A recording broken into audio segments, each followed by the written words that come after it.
Sit back and relax while I listen to Train Kickers podcast. I'm Dave, and along with my co-hosts Stan and Steve, we're going to take you all around the world of miniature wargaming.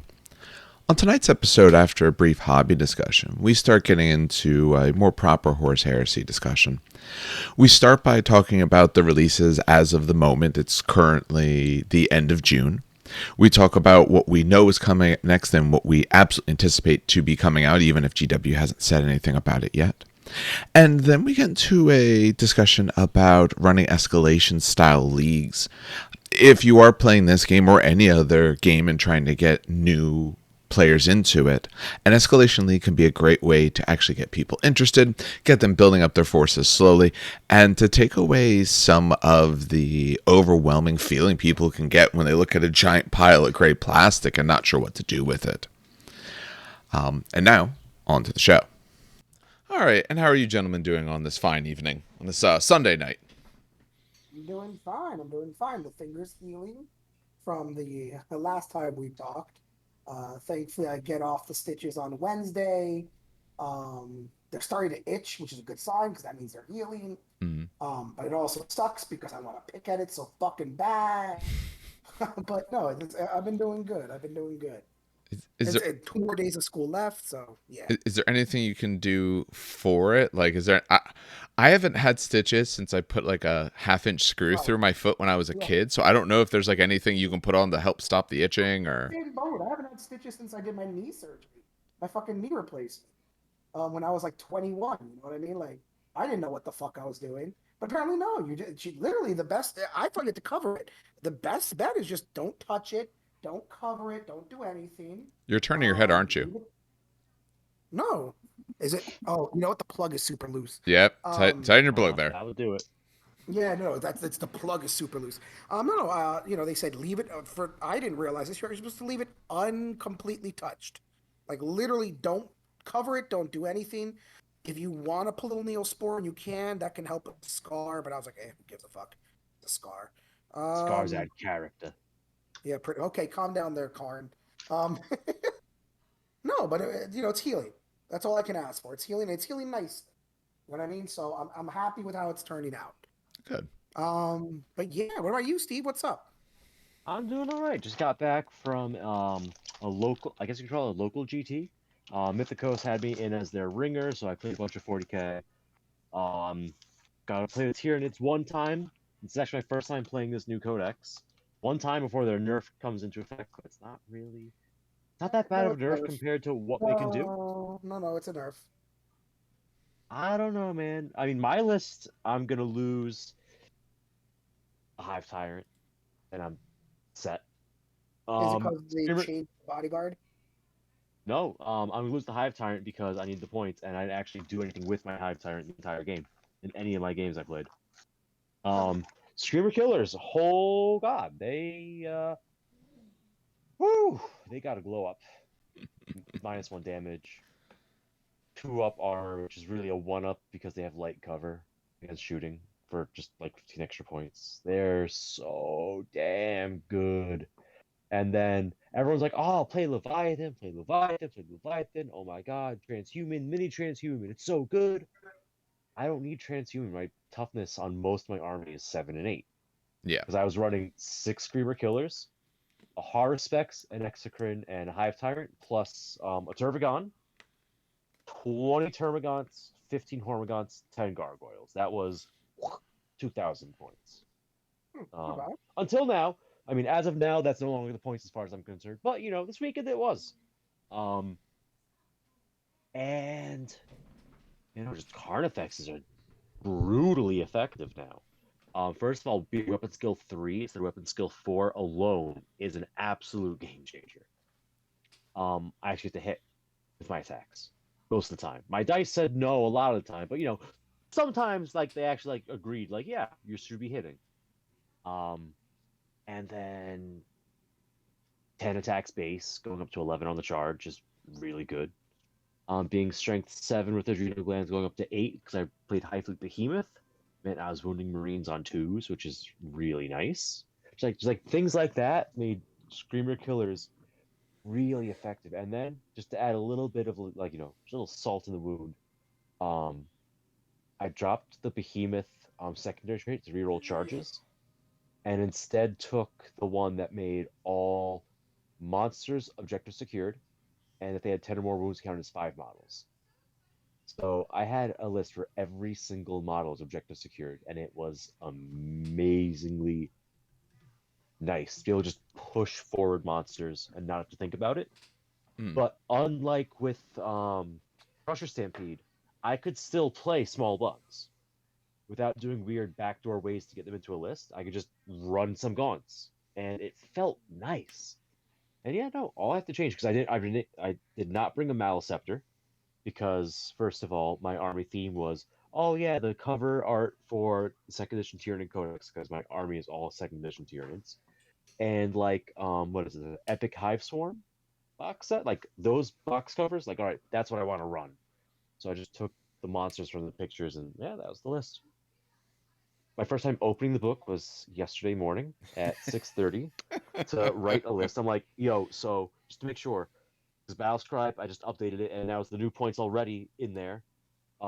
It's the points out of the book, or is there an interim like update? Like, no, it's the book. Okay, cool. I sit there with a calculator, I'm adding it all up, adding it in Battlescribe in case I need to look it up, and I have a written record of what my list is because I don't have time to type it up. Like, I'm literally just making a list, packing models in a bag, and throwing it in my car. I didn't even pick my high fleet until I got there. I didn't even read my strats until turn 1 of the game. And I lost that game by 2 points that I very easily could have been a win. If, like, I knew what my stuff was.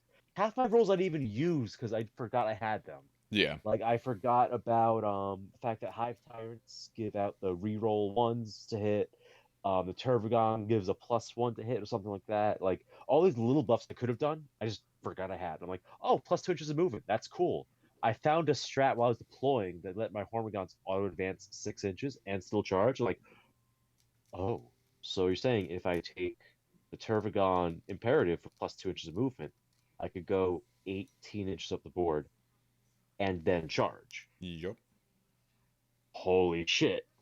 Like, the things I was able to do just picking up the book for the first time with only a basic understanding of what the book does.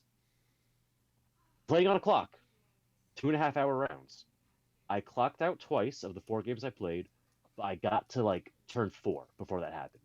And I was in positions that I still scored points turn 5 just by standing on objectives.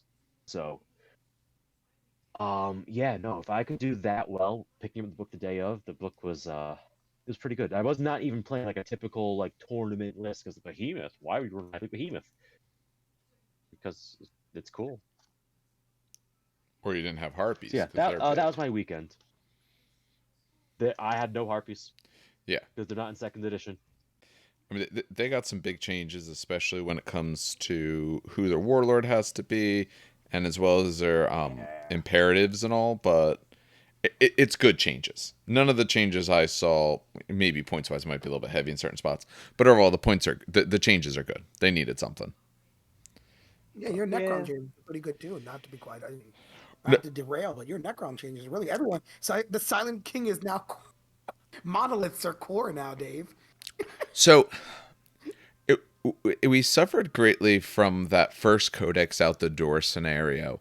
Some of it, I understand why they did, because we have a lot of stratagems that if we were a newer army, would just say like, yeah, your models can do blank, like it's fine. In ours, it's core based. You have to be core to do it. So, okay, they gave a lot of people core, or like the Silent King, his ability only works on core units. So in the original codex, his ability worked on like nothing. Okay, now pretty much almost everything is core. Okay, so everyone gets to use these cool abilities. Hey, that's fine. That makes sense. But now you can do some potentially weird things that I would like to think they anticipated or realized, or maybe they don't care, like veil darkness on the Silent King. If you play Serzen Dynasty, you can bring back the Mahirs. I don't know if they intend any of that. We'll see. Or if you just have Luminaires Heirs, because his isn't tied to... his is just tied to being core. His is not tied to any particular dynasty. So if you just take him, you can regen them.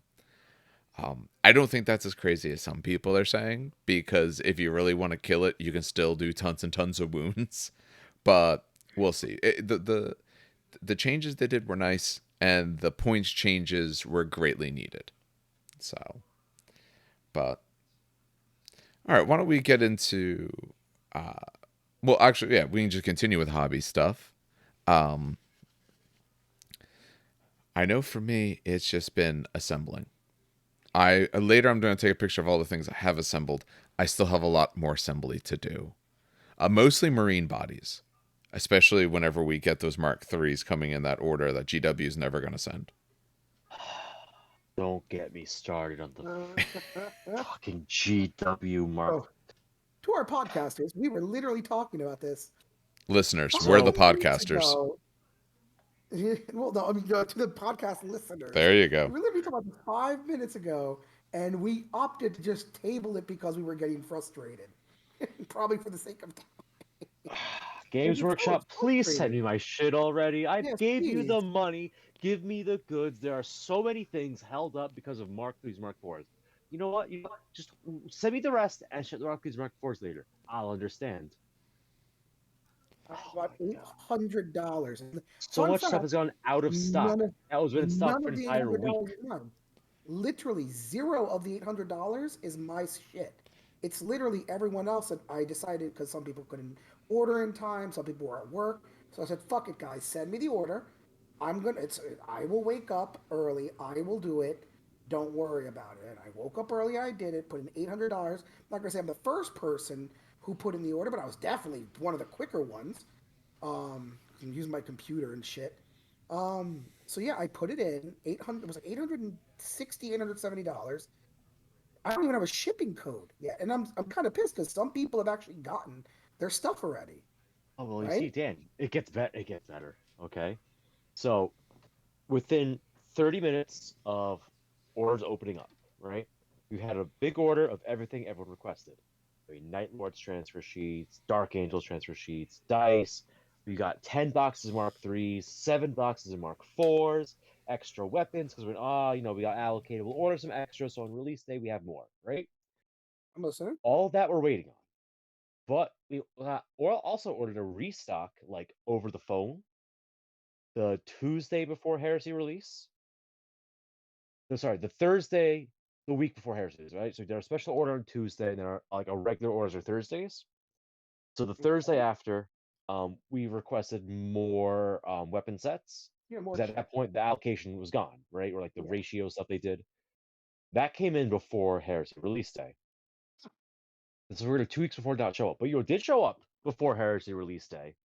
The one Gray Seer, like rat model, the one Imperial Fists dice set, and the one Night Lords transfer set we put in a week later as a, hey, we have enough, we're gonna put another order because stuff is still available. So we'll put another order if you guys want stuff, since we could get you some of it, a little bit of a discount over GW, right? That shit came in. The last minute stuff came in before release day. Yep. The stuff we ordered on pre-order day has still not delivered. Did you even get a shipping notice or no? ridiculous. Right? No, no shipping No, notice. nothing. Okay. Nothing. Listen, I We're shot him an now, email. it's now a month after that. Has it There's been a 2 weeks month? of pre-order. Not for us, for It's now him. 2 weeks since launch. Yeah. The big thing is they It's shouldn't have let you check out if they didn't have it. ridiculous. They let you check out, therefore Yeah. it should be there. Or if they see that there's, $800, $900 worth of stuff that is available, send that and go, we're sorry, these items are out of stock. Either refund it or, say, when it's available, we will ship it to you. It's so easy. Is it though? No, it is. Even if it's not easy, it's their job. At least the map is still in stock. What about them Well, bookmarks? I bet you can still get them bookmarks. We have like 7 of them at the store. We're going to give them away as prize support. Damn. You didn't get tokens? No, not that I saw. Well, we did. You didn't get lodge tokens? I don't. No, We got lodge tokens. No. We ordered 16 box sets and got 12 tokens. We ordered 30 box sets, and I don't think we got a token. Yeah, we didn't get it. We ordered 30. That's weird. That's really weird. Not reaction tokens, the lodge tokens. Yeah, no, I don't. Not as far as I know. Weird. Well, so they did weird. So they sent the box sets first. They arrived on, a few days early, which makes sense. A little bit later than for most people, but a few days early. Okay, hey, they're sitting in the back, ready to go for the Saturday. Right. The other stuff was like missing. You just wasn't there. The No, Kratos. literally everything else. It was only box sets in the beginning. So they contact GW, be like, "Where is this stuff? What's going on?" They're like, "Okay, we're gonna rush you out in order. We can rush you every. Essentially, we were able to get with the allocation 7 and everything. They said, well, we can rush you out everything but the rhinos. We don't have those. Okay, rush us out the rest of the stuff. So like, I want to say that comes in maybe Saturday or Sunday. We're able to get in time. That was Saturday. That was Yeah. Saturday. I mean, that was the Kratos and shit. Yeah. Yeah. In the That meantime, was they Saturday. find the order and they're like, okay, well, hey, we found it. It's on its way to you guys. You can just send it back then. And we're like, no. No, you guys are allocating real hard and you messed up our ability to sell stuff. We're going to hold on to it. So some of it is still left. Like a bunch of the stuff is sold. Most of the big boxes have sold, but like we still have special weapon sets and heavy weapon sets and some Kratos left. But Yeah, like, special weapon sets. That's money right there. yes. We have Special no weapons are Kratos. gone We have everywhere. one Kratos No, we have left, 7. Dave. No, I was They're there. on the I think shelf.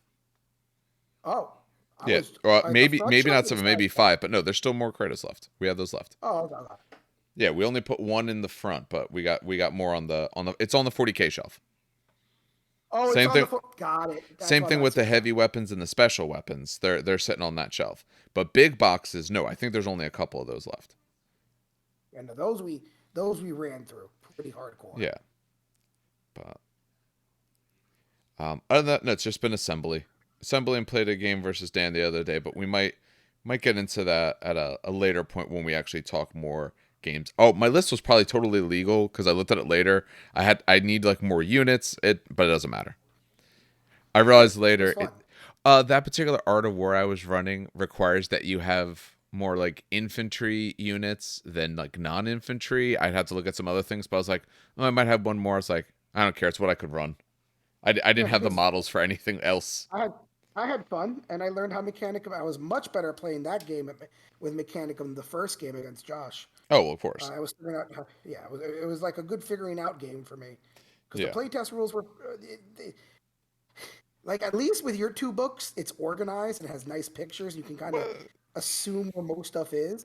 This is just printed out playtest rules, so it's like, oh god, Well, please I no. will say, after my first game with the books, one, the game is a lot of fun. I'm enjoying it. I like a lot of the things they do. Reactions feel strong, although since I was playing your Mechanicus, don't necessarily get them so much, or it's much tougher for you to have them. However, some rules being in one book, some rules being in the other, I'm sure I will get used to that and understand where to look and like, oh, this thing is an Astartes rule, or this thing is just a general special rule. But it was definitely both books open at all times in that section and having to kind of look back and forth to find what I was wanted. It's Yeah, that's annoying. yeah, it's gonna Life be. hack. Spend extra money. Have both loyalist and trader books. One open to units, one open to weapons, and special rules. I Fuck. I want to wait Classic GW until solution. someone I'm sure will put out something like oh, here's a quick reference, or like Battlescribe has started to update. They only got like 7 or 8 units in there so far, but they actually have started working on that. So like contemptors are all in there. So it's as that goes in, it'll be easy because all your special rules are somewhere. But for the moment, it's a little Wild West for my liking. But Dan, I know you've still been working on all your demons. No, I'm avoiding my demons and painting demon portals because of Still counts. course That's it's still demons. I'm just avoiding painting 70 fucking demons as long Are as you afraid possible. they'll And with a ask for dragon. more offerings? What happened? Are you afraid they're gonna ask for another offering? Oh god, yeah. The blood portals will be done probably tonight, actually. Although I ran out of matte spray, and I don't like putting the Tamiya gloss. Although I don't really think this needs a matte spray, to be quite honest. It's If you're gonna play with it, it does. probably a... Yeah. Well, sooner or later, it I think needs I a have it... splay, needs a gloss, then a matte usually. I usually just do straight matte. But no, so then I'll have to wait, because Maplewood's closed tomorrow, isn't it? No, Tuesday they're closed. They're open tomorrow. Tuesday they're closed. Oh, Yep, they're open Monday. All right, so it's open I'll Monday. stop by. I'll definitely stop by tomorrow and pick You up so you some do mat. realize that matte spray is less protective than gloss, yes? Is it? Yes.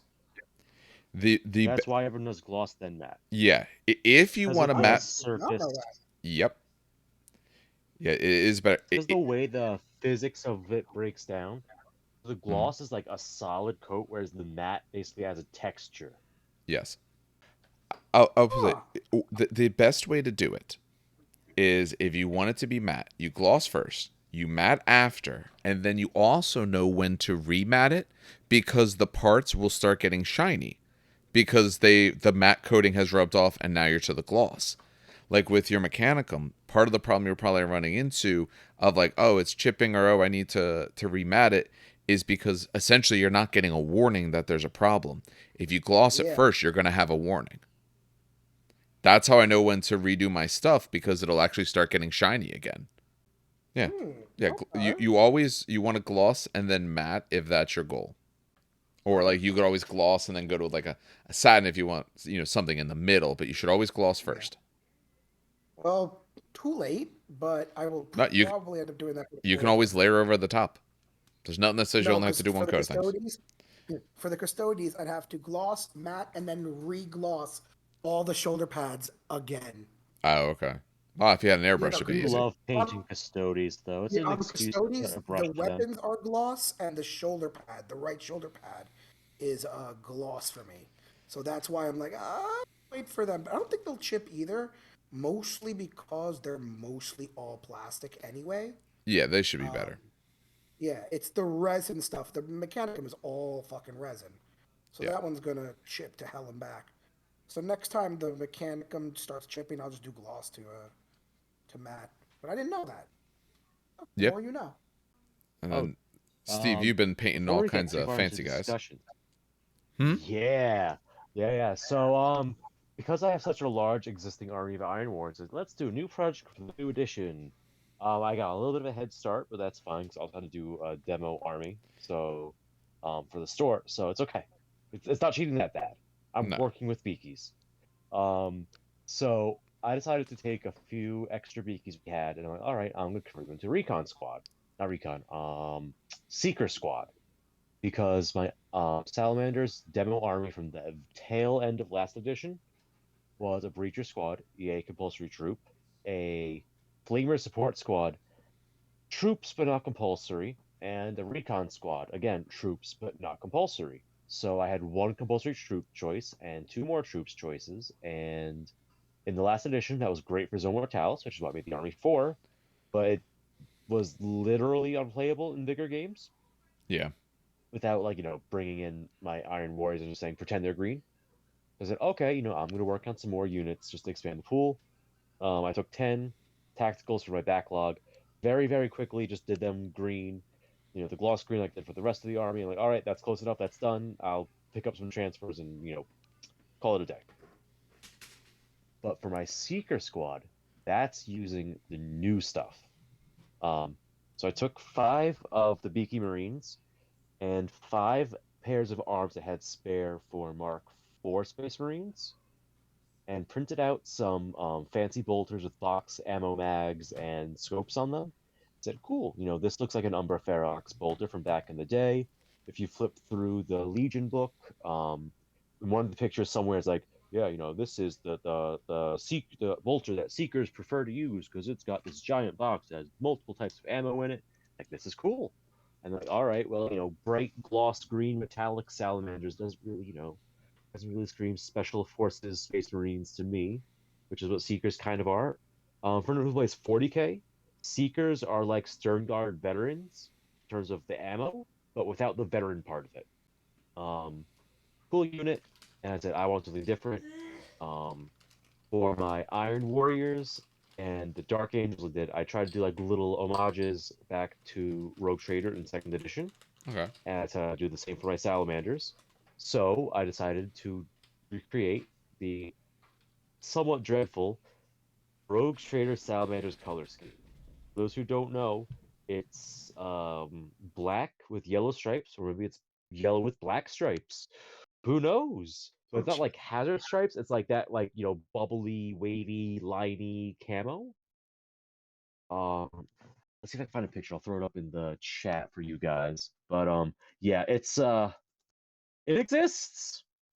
Um, and I figured took a spare Corn Berserker I had because it's always a Corn Berserker that I use as my color test palette. Um, I think the Corn Berserker, I tried out like on one arm, I did one method of doing black, on the other one, I did another one. And I finally found a recipe I like where I start with black, do a dark, like charcoal slate gray. I'm not sure the exact color, but something like a darker gray, Zenithal, right? Go over that with some orc flesh. It looks green. It's actually great for Dark Angels. 40k wise, I would say. It's not quite dark enough. But from there, I paint in all of the stripey camo stuff with I think it's Carrick Stone. Yeah. And then I gloss over, like I basically do a wash, gloss, thin coat of contrast. Two to mix one of Nazdrag Yellow and one of the Army Painter ones. I forget the name of it. But it's a 2-to-1 mix of that, and I just gloss it over thin, and it hints the beiges, the yellows, and it makes the dark green darker because like there's more pigment that light has to go through, so if it gets obscured, and the green plus the yellow just makes a slightly different green, but it ends up darker because there's browns in the yellow. Anyway, with the yellow against the green, it looks like black. You investigate it, got that green tint, and it's I love it. It's glorious, and I have now 2 Marines in on this eventually 10-man squad. I did. So that's been my big. When I was doing some of my Legion stuff, when I originally was painting my rebels, I was doing them sort of in those sort of camo schemes. I did mine with using a lot of like essentially water over the model, and then putting paint down so it essentially moves around itself in interesting patterns because contrast and all wasn't a thing at the time. Yeah. But it was a pain. It really is. I could imagine. Thank God for contrast because it's great because it's translucent and highly pigmented. There's a wide range of colors. The behaviors are are fairly consistent between them for most things. Yeah. Those are some those are some It's crazy it's a looking color models. scheme, right? Yeah. It's something.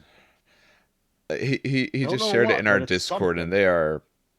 they are weird looking. Yeah. The Rogue Trader scheme for salamanders was definitely something. I wonder, I are have like a all the Rogue Trader halfway schemes finished that picture somewhere that of mine. different from like what they are, what you would think of No, a most 30K of or them now? most of them are similar. Most of them are similar to Okay. what we have now. The Dark Angel switched from black to green, and they lured it up as being, oh yeah, it's an remnant of Caliban. Yeah. Oops, which we blew up ourselves. Things like that. But no, for the most part, it's pretty similar for the main chapters. If I remember correctly, Ultramarines and Rogue Trader were not first founding, but Crimson Fists were. Okay. Just little things like that. It'll make me bust out my Rogue Trader rulebook. I've been dying to flip through it recently. But yeah, no. So that's been my painting projects, and then today I finally able to make progress on a unit that is something that's a new build possibility in the new edition. So command squads in the new book can take boarding shields, which is first of all cool as all hell. Bodyguards and giant shields, I'm with it. But then they can take power weapons, and in this edition, it's just a power weapon. It could be one of many types, including power lances, which are spears. So now I have a squad of Iron Warriors, hoplites, armed with spear and shield. Well, I'm working on one. I'm taking the round shields from the Stormcast Annihilators. I'm going to be shaving off a lot of the details, but leaving some pieces. As be those shields with the spears from the new Sigmar line infantry with the spear and the shield. Can't think of their names. And then those shields from those guys are going to be used to make a new Breacher squad. So I'm very, very excited about expanding my Iron Warriors with that, even though I should be working on Salamanders. I, I find it's as long as you're working on something. There's so many projects, so many things to do. If you're working on something, then you're making worthwhile progress. You know, what That is fair. I like that yeah, approach. what wasn't helping in my progress last night was when I started playing Undertale and stuff like that. But Yeah. otherwise, it's all hobby stuff, so that Ooh, helps in the that's a process. throwback. It's only from 2018, but I was like, you know what? Never got around to it. I got it on Steam apparently, because right now is the Steam summer sale. So I was like, you know what? Let me play this. Let me see what else I'm currently lacking. Like, I want to pick How up. They sure have is it? I might have Mechanicum to. is cheap right now on Steam summer sale. I don't own that, so I think I want that as well. So Soundtrack is gorgeous, so that pick up yeah, the soundtrack. I rewatched Mandalore Gaming's review of it to see if I would still like it in the current environment and all. And looking through it, yeah, the sound design is great in that. Hmm. So all right, does that do us for at least to the most extent for hobby? I think so. Yeah. All right. I think so. All right, so we're going to move on to, I guess, what you would call the news segment here. So we did do some heresy content last week, but just as I said, due to schedules, partially because Dan chopped himself up real good, we weren't able to get all of us together on recording, but we still wanted to put something out. So we put out our discussion on the Mechanicum leaks that we have and all. What we wanted to do tonight, then, we want to start off just by discussing, what we have so far, what's out, what do we know is coming out, what are we waiting on, what do we know we're waiting on, what do we think we're waiting on, a bit of the timeline, sort of that discussion, and then we want to get into where to go from here, in particular, Escalation Leagues, because you want to give people a few weeks to get together and to get stuff built. So a lot of these are starting off, in the July timeframe. So another week, maybe 2 weeks from now. So we want to discuss what we're doing at various stores around us and some thoughts on where we can go from there. So we already talked a little bit about some of the issues with the releases that are currently out and all. Anyone have any particular thoughts otherwise on the actual day itself? Because you actually, Steve, you ran a painting event, right? I don't know if Yes, we've I talked did. about that since. No, I don't think we got a chance to. It was also, yeah, so I was going to talk about it, and then we had to make our offerings to Corn, Yeah. and yeah. So it's now been like a week and a half, 2 weeks since that. Yes. So yeah, on the release day for the new edition, when I did the demo release, I set aside 10 Marines specifically just in case we needed to buy some. But the idea was painting competition. If you got a black set, free entry. Otherwise, $10 to cover the Marine that you have to pick up, right? Yeah. And we are a painting competition. Take one of your beakies. You got like an hour and a half to build it, clean it up, prime it, and then clock starts. You have 2 hours to fully paint it. Um, a big reason it's 2 hours at the typical speed painting of an hour to half an hour, even usually like 45 minutes. The reason we didn't do it that way is because a lot of my local community is in a habit of spending a lot of time on individual models. Um, they're focusing on the trees and missing the forest, essentially, Yeah. right? Um, so they will spend hours and hours and hours on one model, make sure to get the line highlights just right, making sure they get this just right and that just right. But in Horus Heresy, a tactical squad is 20 models, and that's only 200 points.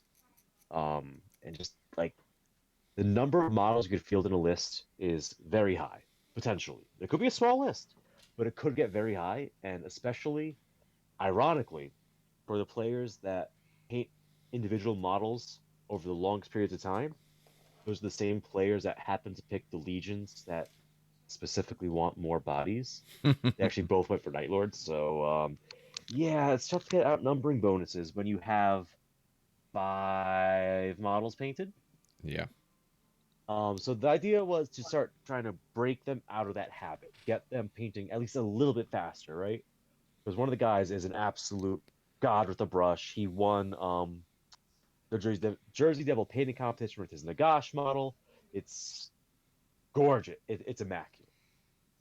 But he spends so much time on models. I'm like, all right, dude, I know you're an amazing painter, but we need to get you going faster if you're going to get an army finished at the same pace as everyone else. Yeah. So I'm making this 2 hours. This is a long time. Most people that did the competition finished their models in like 45 minutes, an hour, 15 minutes, like that range. Mm. And they were not rushing. They were just painting as they normally did.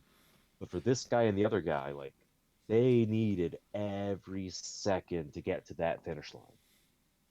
I also made it 2 hours, so you can use techniques like oil washes and things like that to at least to a basic degree, right? Mm. Like you could apply it and rinse it down. It might not dry, but you could get, the basic weathering down and then, keep it isolated, get home, let it dry completely, varnish it. But, it's part of people's armies, so I wanted to make sure people could use their armies' techniques on it.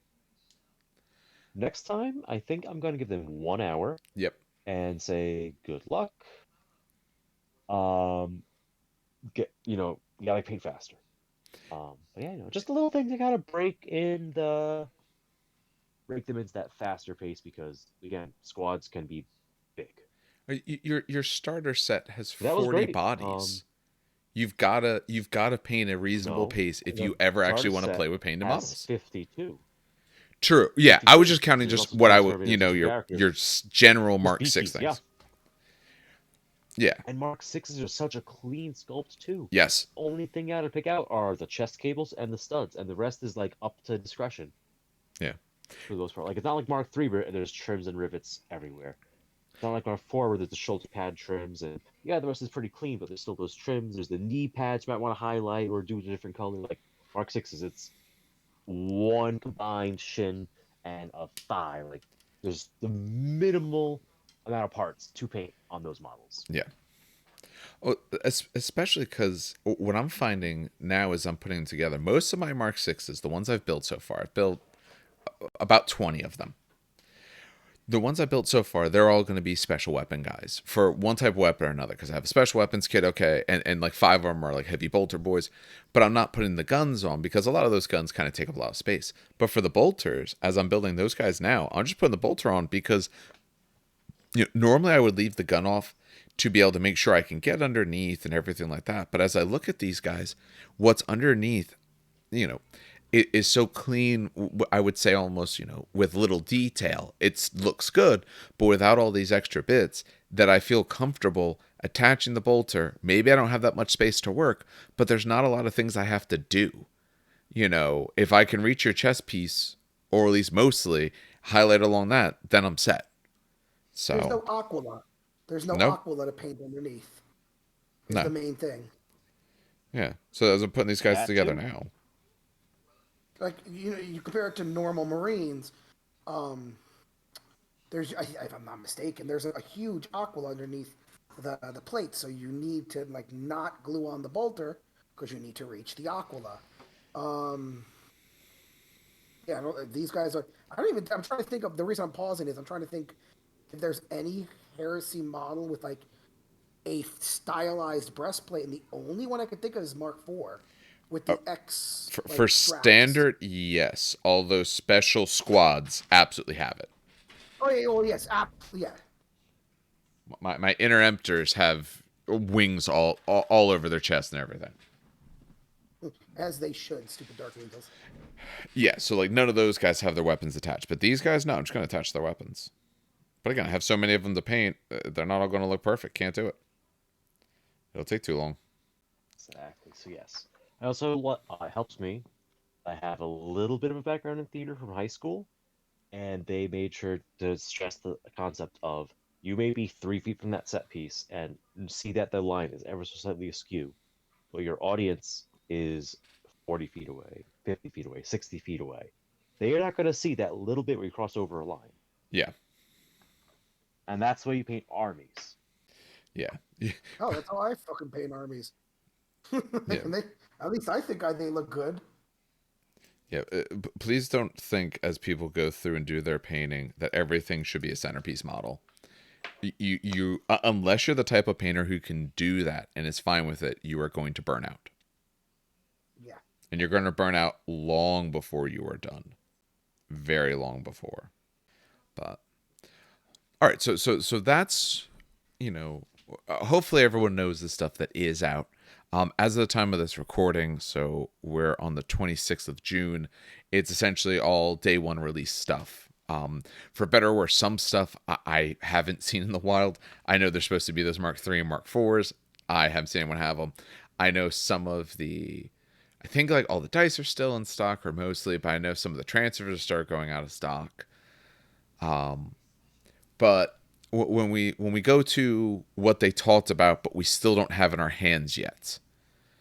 So we wrote down, we know the heavy weapon kits, right? That's one of the main things we're still waiting on. Mm-hmm. Yes. I There are guess. 2 kits for heavy weapons we have not dropped yet. One of them is the quote-unquote short range, one is quote-unquote long range. Right, so it's heavy flamer, multi-melta plasma cannon, and then Volkite culverin, las cannon, autocannon. All right. And all because they gave us a timeline. I don't think the timeline talks about any of that sort of stuff. Where's the timeline? I have that. No, it does not. The roadmap is it's a very generous application of the term roadmap. Put it that way. It gives you 2 things, Dave. It gives you when the PDFs will be released, right? Does Oh, sorry, when it? a PDF will be released. Sorry, it doesn't even tell you what PDF will be released. When a PDF will be released, and when the other rule books will be coming out. It does not give you when the Leviathan plastic Leviathan is coming out. It does not say that at all. True. All right. Yeah. Normally I would do screen shares of all this stuff, but the internet's apparently been a little bit iffy lately, so I'm not bothering with any of that. But yeah. So we're It does not give you units. no. Oh, they do show the picture on the side. So they show off of it. They show 3 pictures as they talk about new miniatures. One we know now is definitely the Mark VI separate box because they've talked about that and we know that's a thing. One of them is definitely That's on pre-order this weekend, actually. Oh, okay. Oh, nice. Went up yesterday. Yep. If someone somehow doesn't have enough, you can get more. From the start. One of them is definitely the Contemptor kit because that is absolutely a Contemptor just on the look, and that they have revealed some more information about. One, the kit comes with all the weapons, which is nice. The previous one, the one in the main box, does not have every weapon option. It has most of them. It's missing what, 3? Ew. Chain fist. 3 because the No, 4. Yeah. I built 1, but I don't remember what weapons were on it. It's missing the conversion beamer. Yep. And it doesn't I have the thought- plasma cannon. That's the one I was missing, the plasma cannon.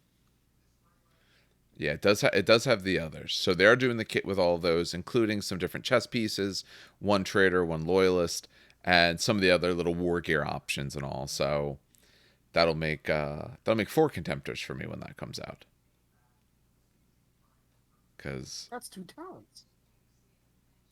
One talent with the Mortifactor. But so we know that's coming.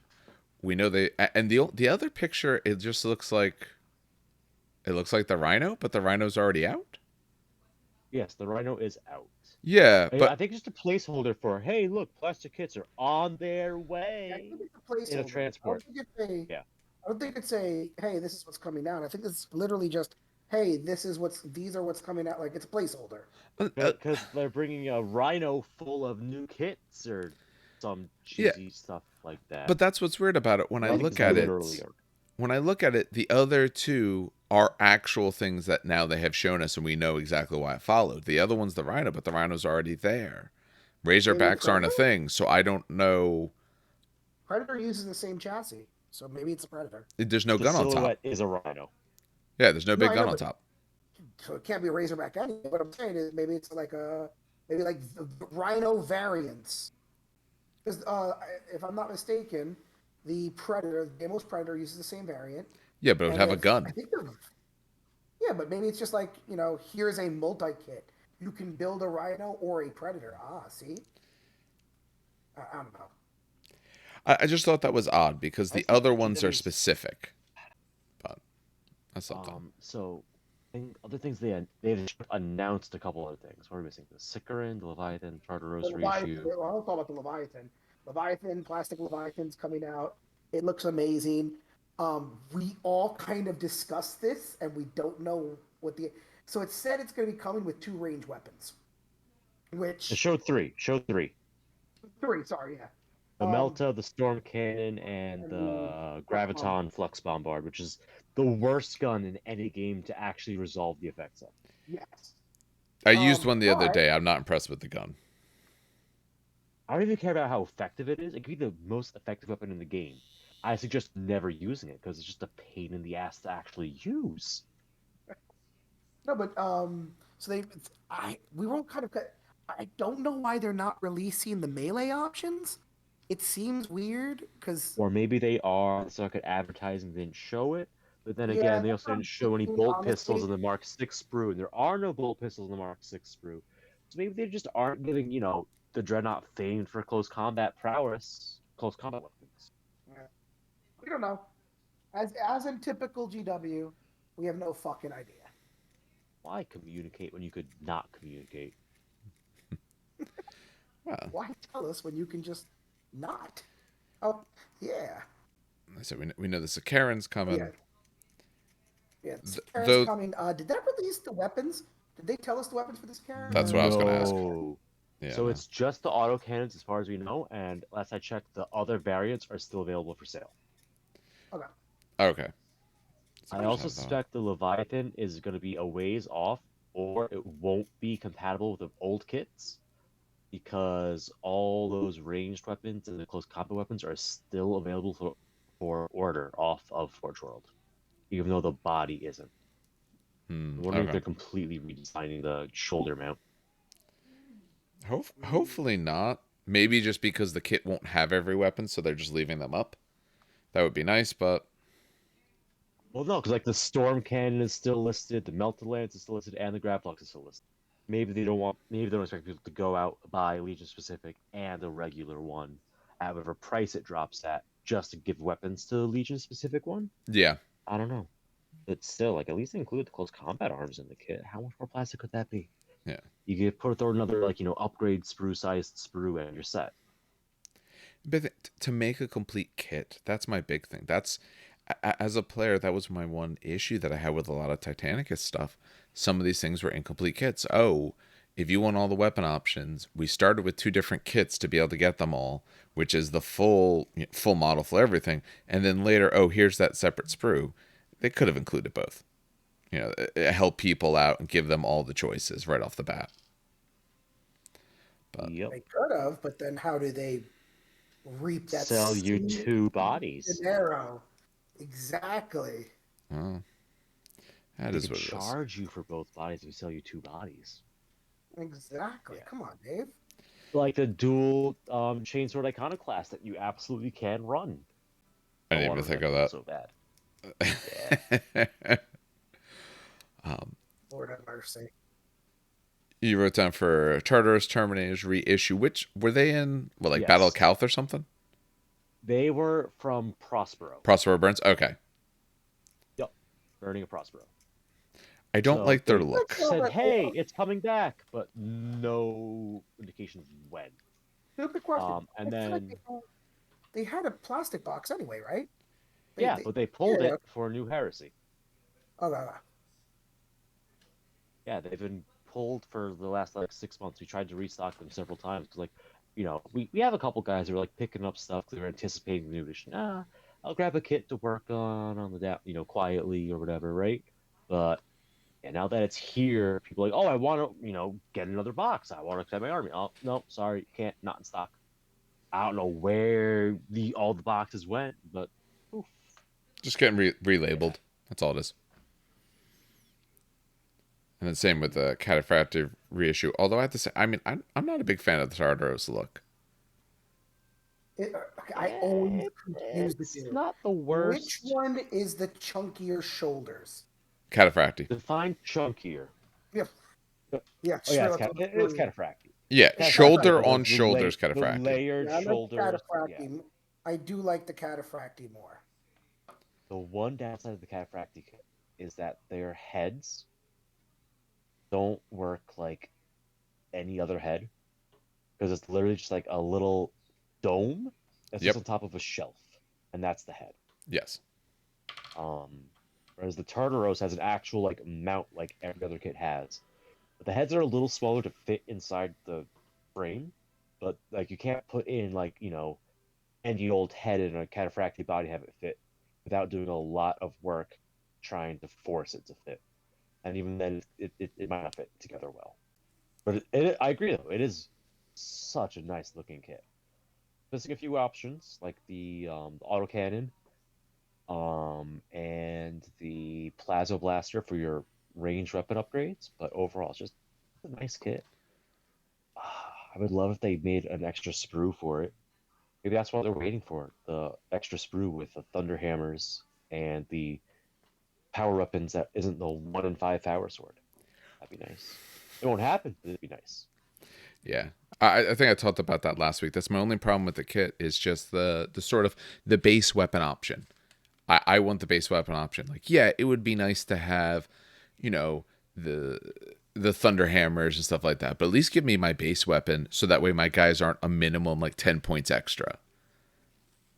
Lightning Claws is only 5 points extra, so the cheapest out of the box build is Bolter Lightning Claw. Yeah. Not saying Or it's some the of the only other one, heavy but weapon No, options. For those who have not seen the new rules yet, the new Lightning Claws are fucking baller. The fact that Oh, they they're red, phenomenal. yeah, the They fact are that they just rending, they red, still shred. If they're paired, yeah, it's 2 bonus attacks instead of just 1 like you normally get one, for yeah, paired yeah. Yep. So weapons. they are substantially better than their 1.8 iterations because no one took them in 1.0. Let's be honest, no one took them. You hit AP2 with them, which is what you were mostly doing in challenges. You knew them, but now that they shred and also rend, yeah, no, they're great. Makes me excited for when because what's funny is custodies have Solarite Power Fist because we lent them to the Imperial Fists. So I kind of can see what the Solarite Fists are going to now be, right? Which I'm so glad they're not mastercrafted. I know it's like a nerf, but I hated a squad of mastercrafted weapons because you have to roll them individually. It is Yep. fucking terrifyingly slow. So I'm glad they got rid of mastercrafted, but I'm excited to see what they do with the Solarite Talons, which are basically the Custodian's version of Lightning Claws. No army has them. I thought Imperial Fist would be able to take them. They cannot. Um, so I'm very curious what those are going to be. So yeah, I'm just happy. I like that they made Lightning Claws better because they do look cool. And plus, I They made do a look new good. Shield Captain with the Lightning Claw, so it'd be nice to like use him finally. Anyway, All right. my 2 cents. And then the other thing we know is coming out is the different upgrade kits, the Legion upgrade kits. So I know they showed them for the two original to start with, right? Sons of Horus and Imperial Fists, and then they also Those shown those are out now. those are out. Okay, those are already out. Yep. I know they've I talked just about the checked ones now, for they Dark are out. Angels. Yeah, I was gonna say they did the Dark Angels. The faces were great. I love the Dark Angel faces. Yeah, and They're just a cool fucking looking army. yep, I dare say they're one of the cooler ones. Just the that I sheer mean, look alone. Nightly Orders, it's one of those things that just appeals to people. It's robes. I'm telling you, for me, it's the robes. 30K. There's And not as all for nearly as mid many tier, robes. There's a lot less robes. or not robes, tabards, I guess I should say instead. Even Crotch that, it's robes. Yeah, not so they did much. more tabards than robes at this era, but yeah, no, even Yeah. then, it's so much more subdued. Because there's less of the religious overtones in the heresy, because, there are no gods. There are no powers of the warp. The Emperor We is just the specifically spoke greatest to the psyker world. to ever live. We specifically spoke to the world leaders about this. Word bearers. Word bearers, word bearers. Yeah. All right, so then those are the things that we know. Who knows when stuff is coming out? We don't hear anything early. What do we still suspect? What's The missing big from, one is, as you two who've played the game before, what should a I new player think, be expecting? the biggest anticipation, in my opinion, is the Proteus. Okay. Um, The the Land Raider reason, Proteus. yeah, the Land Raider Proteus. Dual build kit. Yeah, the big reason why people are expecting this to be plastic is one because it fucking makes sense. Uh, just just on sheer it makes sense alone, but also because when people were building the Spartan, if you build the Spartan, you'll notice that on the Spartan it says on one of the sprues, Land Raider, right? And it's weird because when you build a Spartan, obviously it has a Spartan chassis and all that, but then it has these parts that look like it fits literally in a Land Raider deal. And someone actually took his resin one that he hasn't built yet and test fit the pieces on there, and they fit perfectly. So, like I said, it's a rumor, but it's one of those rumors where it's like, yeah, it's Well, the when is more important than the yeah. if.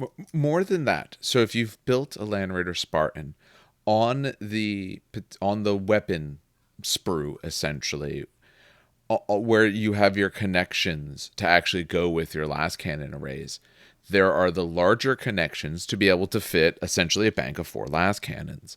There's also most of, but not enough of the pieces to make a smaller connection set. So that's essentially, it's 2 pieces that hook together. You have a top and bottom to that, and your gun sits in there. They gave you additional top and bottoms that are much shorter, and it's obvious that those are for a much smaller weapon like the Proteus would have, because that has more of like, sort of like single gun and things like that. They gave you enough that you can tell what, because there's parts on the Spartan kit that you don't use. They don't reference, because I didn't know that at first. When I'm building my Spartan, I'm like, there's something wrong. I have this one sprue has tons of things left over, and I looked at it, so okay, yeah, there's hosing and all left over because it's for a different kit. So we absolutely know Just that's the smart sprue that's mold in there. design. Yeah, smart mold design. But Yes. like the cat's out of the bag. We know it's coming. Just tell us already, GW. Instead of just telling us, hey, remember when we released the Contemptor? Well, guess what? We're releasing a Contemptor. What? Be like, hey, you spotted it. Here it is. Bam. You I know? I could have swore It's they told us that they were doing the Proteus. I could have swore, but no, maybe I'm making that up. I searched high Yeah, and low. They did not Yeah, me mention and Dave once. searched. Not once. I don't know. Apparently that's a Like we Mandela effect all then on pretty my much part. auto assumed it at this point, which I find fucking hilarious. You never know. Yeah, it's gonna. My assumption is gonna be a 2 build kit, one for the Explorator, which has a smaller transport capacity. It does not have the front prow build, but like it messes with reserves. That's like its cool thing. And the other build is going to be the one that has the front ramp that opens up. That's the transporter. The exact name they use for these. I couldn't tell I'm you. still set in my ways. Essentially, for the previous edition, it was the not the Proteus, the modern-ish one. Almost. Phobos, yes, that's the one. Thank you. I Yeah, got you, it was bro. the Phobos, but now it's all Proteus because they want to rebrand it all. The Heresy era, like they do some dumb things in the rules, like this unit with a Warhawk pattern jump pad. Like I've had players ask me like, hey, which one's the Warhawk jump pad? I'm like, it's just a jump pad, don't worry. Like, oh, okay. They want to say Warhawk. I'm like, because Games Workshop is just weird. But like, it's like because like I see the Mark IV assault marines have one jump pack, and then I look at the Mark IIs that had a different one. And, the Angels Tears have a different one, but they all say Warhawk. Like, which one is it? I'm like, they're all Warhawk jump packs. It's just a marketing thing. Okay, so yes, Leonard Proteus Carrier, Leonard Proteus Explorator. Those are the 2 versions. One Okay. carries 12, one carries 8. Stupid question. Mm-hmm. Because I never played Legions. There were Oh, they don't. two Land Raider. There were two Land Raider variants, or three. There. Okay, so there was the basic Land Raider, Proteus, right? Basic Land Raider Proteus, which you could turn into the Explorator version or keep it as a basic armor Proteus, right? That's Okay. kind of 1.5, we'll call it, right? Then there was just straight up the Phobos pattern, which had the assault ram, which gives you 2.5 variants. And to round out the list, there's the Achilles, That's what I'm basic forgetting. Achilles, Yeah, the which Achilles. gives us 3.5, and then there's the Achilles Alpha, which was a separate unit that was not part of the squadron. That one had Volkite sponsons as an option, Okay. and the regular Achilles did not. Now, one more stupid question, because I know you guys have Mm-hmm. the rules. the Spartan can take, instead of a heavy bolter, a las cannon there now, right? Correct. Yes. Oh, that's so cool. All right, Or that an makes me assault smart. cannon, which means that every Imperial Fist and Blood Angel will be promptly buying Yeah, the extra assault rotor cannons. cannons, cutting off the heavy flamers or heavy bolters, and sticking assault cannons in there because they can. Because they hit on twos, baby. For Imperial Fists, they do, yeah. And Blood Angels just like them because they go Burt. All right. So what else What are else? we waiting on? The What do we know else is going to happen? Uh, Predator. Prognosticate. Dimos Predator has to happen. Yeah. But there's a variety of Dimos Predator weapons. So has do to we happen. think we're going to get one good kit with all of them? Yeah, Oh. because it's just literally the Deimos Rhino battery, and then it's one top, and honestly, the only thing that you change between them is the Front the window. gun that inserts. Like, yeah, it's like the Kratos. Yeah, it's like the Kratos, All right. essentially. Um, the Kratos has one turret top, and it switches between the three main guns Mm-hmm. technically that you can magnetize. So yeah, Yes. no, it'll be one tank top, and then There's uh 3 sponsoring six. options. No, wait, no, I'm talking about the top turret. I think Oh, the there's top turret. six. It's Let me flip 3 autocannon. pages back and find out. Yeah, it's autocannon. Yeah, I don't have the loyalist book in front of me. I have the I rule book, but the rule. do. Yeah, tell me how Okay, many so okay. for turrets, the default is a Predator cannon. It can instead have a Flamestorm cannon, Executioner Plasma Destroyer, Heavy Conversion Beam Cannon, Magna Melta Cannon, and now we're getting into the new shit. Graviton Cannon, Volkite Macro Saker, Neutron Blaster, and Gravis Last Cannon. I can't think of it last. Oh, so it does now. I didn't That's know. new. That is Yeah, the new. last cannon did not used to be a thing for the Predator. Okay, I like that. Okay. It gives us 9 turret options, and then there Jesus. are 4 sponson options. Big change from last edition is now you have to have sponsons on your predators. There's no sponson free builds. Oh man, and that makes that makes Steve a sad man. 'Cause Yeah. now, hopefully you kept all your sponsors. You kept all your Yeah, sponsors, I right? have them somewhere. Oh no, Steve, no, not like Worst case, I just retrofit everything to a Rhino, and then make really nice predators out of the new kit. But yeah, it's fine. 3D printers, third party. oh, I'll 3D figure it printer. out. 3D printer does go burr. Yeah, I hate defaulting the printers though because it's something just missing from it, soul wise. But yeah, no. So Well, there's they call that 4 sponson options. It's the heavy bolters stock, heavy flamers for a free swap, or you could take las cannons or Volkite culverins for anti-tank or anti-infantry as required. And because there's heavy flamers, of course, Blood Angels, Imperial Fists, assault cannons. So yeah, there's a lot of weapon options. Honestly, if they made it 2 kits, I would not be surprised. I wouldn't even be mad. That's 11, sorry, 9 turret options. It's probably 5 going and to be 2. 4 is a completely fair way to break it down. Yeah. If there's that many options, it's going to be And 2 I'm okay kits. with that. Otherwise, it'll end up being $120 for a Rhino minimum, because that's a lot. Even the Bane Fleet only has 8, and that was 2 kits they combined into one, and True. it bumped up the price on by a fair margin. Yeah, so we're expecting at least one Predator kit. Maybe we'll see a Vindicator, but I don't think we will.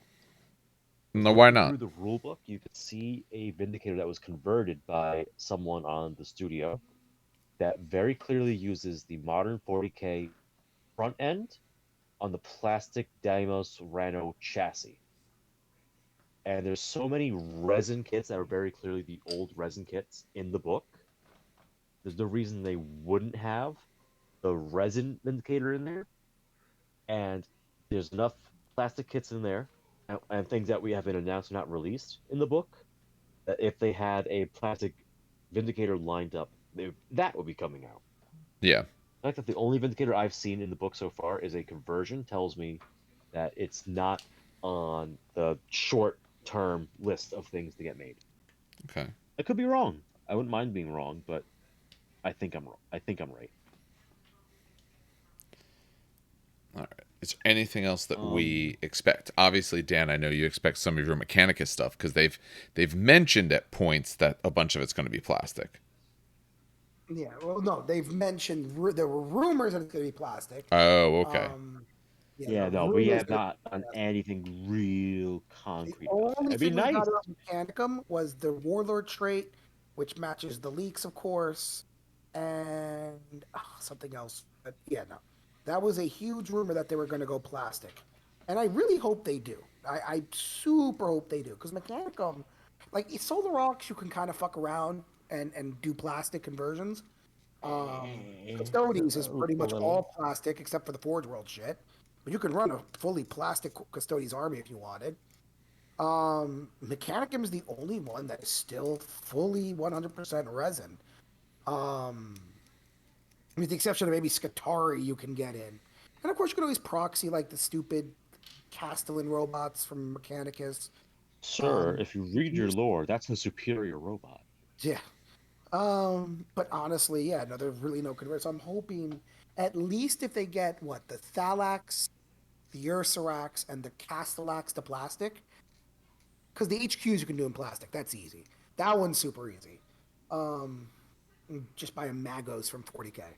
But if they do the Thalax, Ursarax, Thalax are like the 3 wound normal bodyguards. Ursarax are the lightning Imagine claws, they're and like they're the Tau Castellax battle are suit. Those first two, yeah, they're like and the Tau battle Castellax suits. are your bigger. These those are your older Castellans. You do those, I think you got a pretty good plastics release. You can keep the Vorax, Domitar, and Thanatar resin if you want. But yeah, no, I'm hoping they go plastic because that means more Mechanicum players. Yeah. Uh, For legions, um, couple things that we don't have. One is a ready supply of bolt pistols and chainswords, oh yeah. as well as heavy chainswords, which are showing up a lot more in this book than they did in the previous edition. So it's I feel like we're gonna get an upgrade set at some point. That's gonna be heavy chainswords, left and right-handed bolt pistols, so you can make it destroyers, or just basic just the spoilers can have twin bolt pistols now, Yep. as well as a ton of chainswords.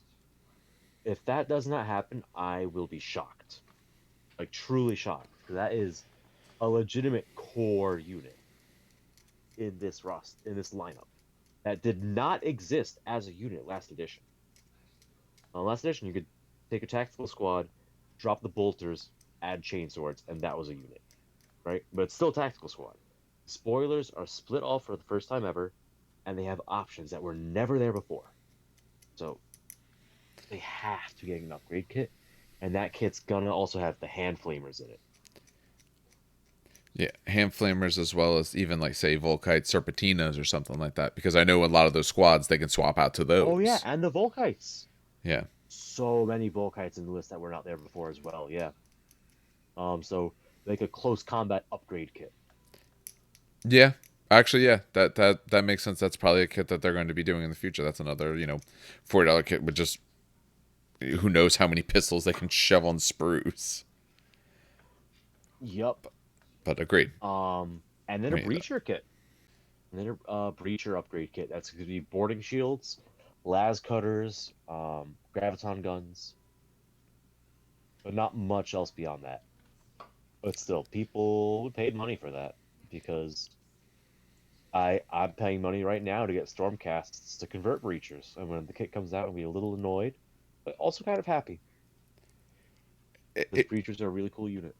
it would be nice with the troop options out of the book to be able to build the other types of troops with sort of a like my 40k army is Necrons. I haven't played a Space Marine type thing since Blood Angels, which I got in 5th edition, started with, and then ended up getting away from them. So I don't have spare random Space Marine things that I can even like cobble together some of these other units that have like a bunch of bolt pistols or chain swords or whatever they may be. I don't own any of that stuff. So for someone like myself who's a newer player, if they don't put out a kit in some way for it, I don't have it. It would just be nice to Yeah, be able to play the options that they have. I would like to Absolutely. do that, especially because I said there's so few troop options. I looked, I was like, oh man, these guys would be cool. This might be fun to do. Oh, I don't have any of the no kit for it, so I guess I can't Any do of the it. parts. Yeah. Oh, and jump packs for assault marines. Yep. They're a core troop unit. Yeah. And I'm sorry, but they're so central to several legions. They really should be getting something. Even if they Agreed. just say, here's the jump pack kit we've had on sale for the last 10 years of just 5 jump packs. And here's the close combat upgrade kit. Like, that's still more than we have right now. Yeah. Because right now, if you want to make era appropriate assault marines, you buy the classic assault marine kit and Mark whatever kit, or go the Forge World route. And that's not great for people. No. Just not. I could do it because I have a giant bits box. The old Chaos Space Marines kit was great because every model had both bolter and bolt pistol chainsword arms, and it was subdued enough chaos that we could very easily clean up the parts and use them on Mark IVs or Mark IIIs. So I have a bit of a jump start on that. But yeah, no, overall it's not great. No, and I do expect that we're going to see all that. Obviously, they can't. They one don't want to do all at once because then people won't buy it all. They physically can't. Yeah. But also, to be able to support the line for a while. But that's stuff that I hope we see soon, so that way people have the options for that. They don't have to either resort to Forge World or resort to whatever other options they can randomly find. But Mm-hmm. What I would do if I was Games Workshop, this is like my dream, right?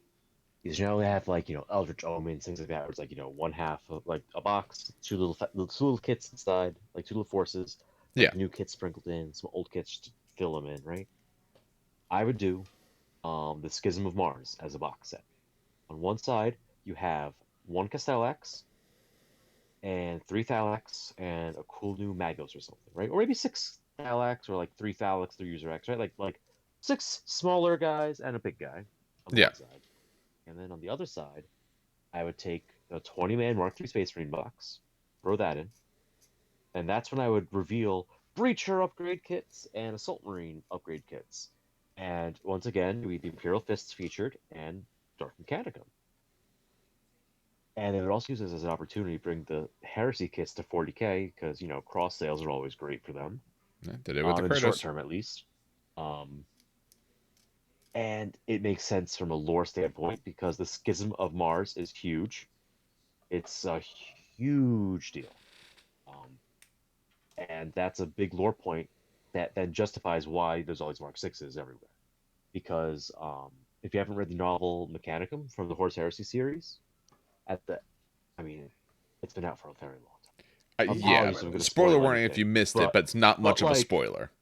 yeah, it's almost nothing, but just in case you never know with people, Yeah. the Imperial Fists, at the end of the book, launch an invasion of Mars on Mm. the northern and southern ends of the planet, specifically to secure stockpiles of Mark IV armor and experimental or an early production Mark VI armor.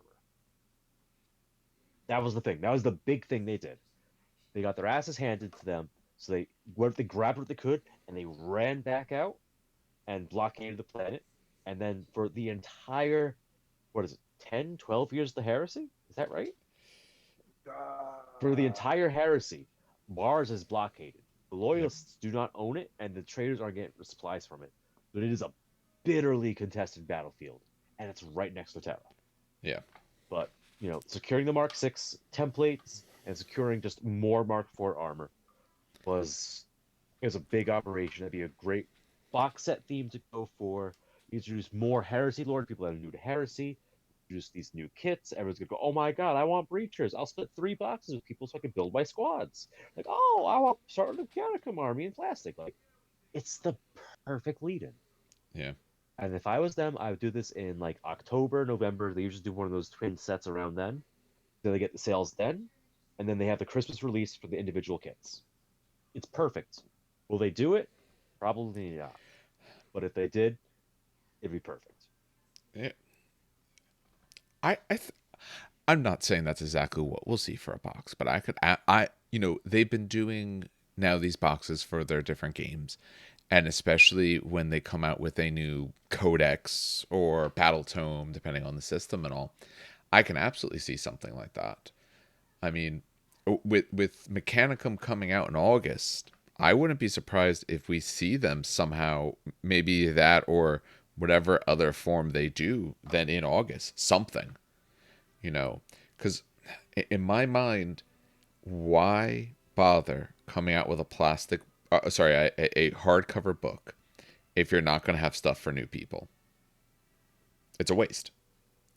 You know, That's a it's good all well point. and good for people who already have Mechanicum and all of that, but it's kind of a waste to give you a hardcover book when, oh yeah, do you like this stuff? Well, it's going to be Forge World. It's going to be a whole lot more money, and it's going to be resin, which might not be something that you're used to working with or even want to work with. And the local store can't stock it, but they can stock the Nope. book. Yeah, so they'll Yeah, have the book and exactly. they'll have nothing else to work with. No, it's got to be. I think there'll be something. I don't know if it'll be a star set like that. I think that's a great way to do it. That's a great way to get extra sales, or at least some sort of start collecting box of Mechanical, maybe. If they do a bunch of stuff in Yeah. plastic, Dan, are you buying it? Yeah. Okay. Oh, absolutely. Okay. No, I because wasn't so sure if you thought you my had enough. army. Oh no, no, no. So weirdly enough, it's not my Custodes army. My Mechanicum army, it looks big, but it looks big because everything's on a fucking 60 millimeter base. I bought my army. Little history here. I bought my army about 10 years ago. Very at the very start of Heresy when Mechanicum first came out, right? Hmm. And I bought Mechanicum. This is gonna like make some people laugh and listen. I bought Mechanicum when they had an actual box set in Forge World. They had like a bundle pack in Forge World, right? There's Where like a you got a 20% Dominus. discount. Yeah, it was no, it actually got a discount. It did get a Yeah. discount. It came with the Dominus, which you can't buy anymore. The one with like the Sale one, right? tailhead. Yep, yep. It came with a Thanatar. It came with 4 Castellaxes or two, and then it came with 6 Thalax. I bought two of those kits for like $500, $600, and that was the start of my mechanical army. And then I just built it up from there. Um, but all of my models, like I'm missing all the Myrmidons in the world. I want more Thalax because I only have 12 of them.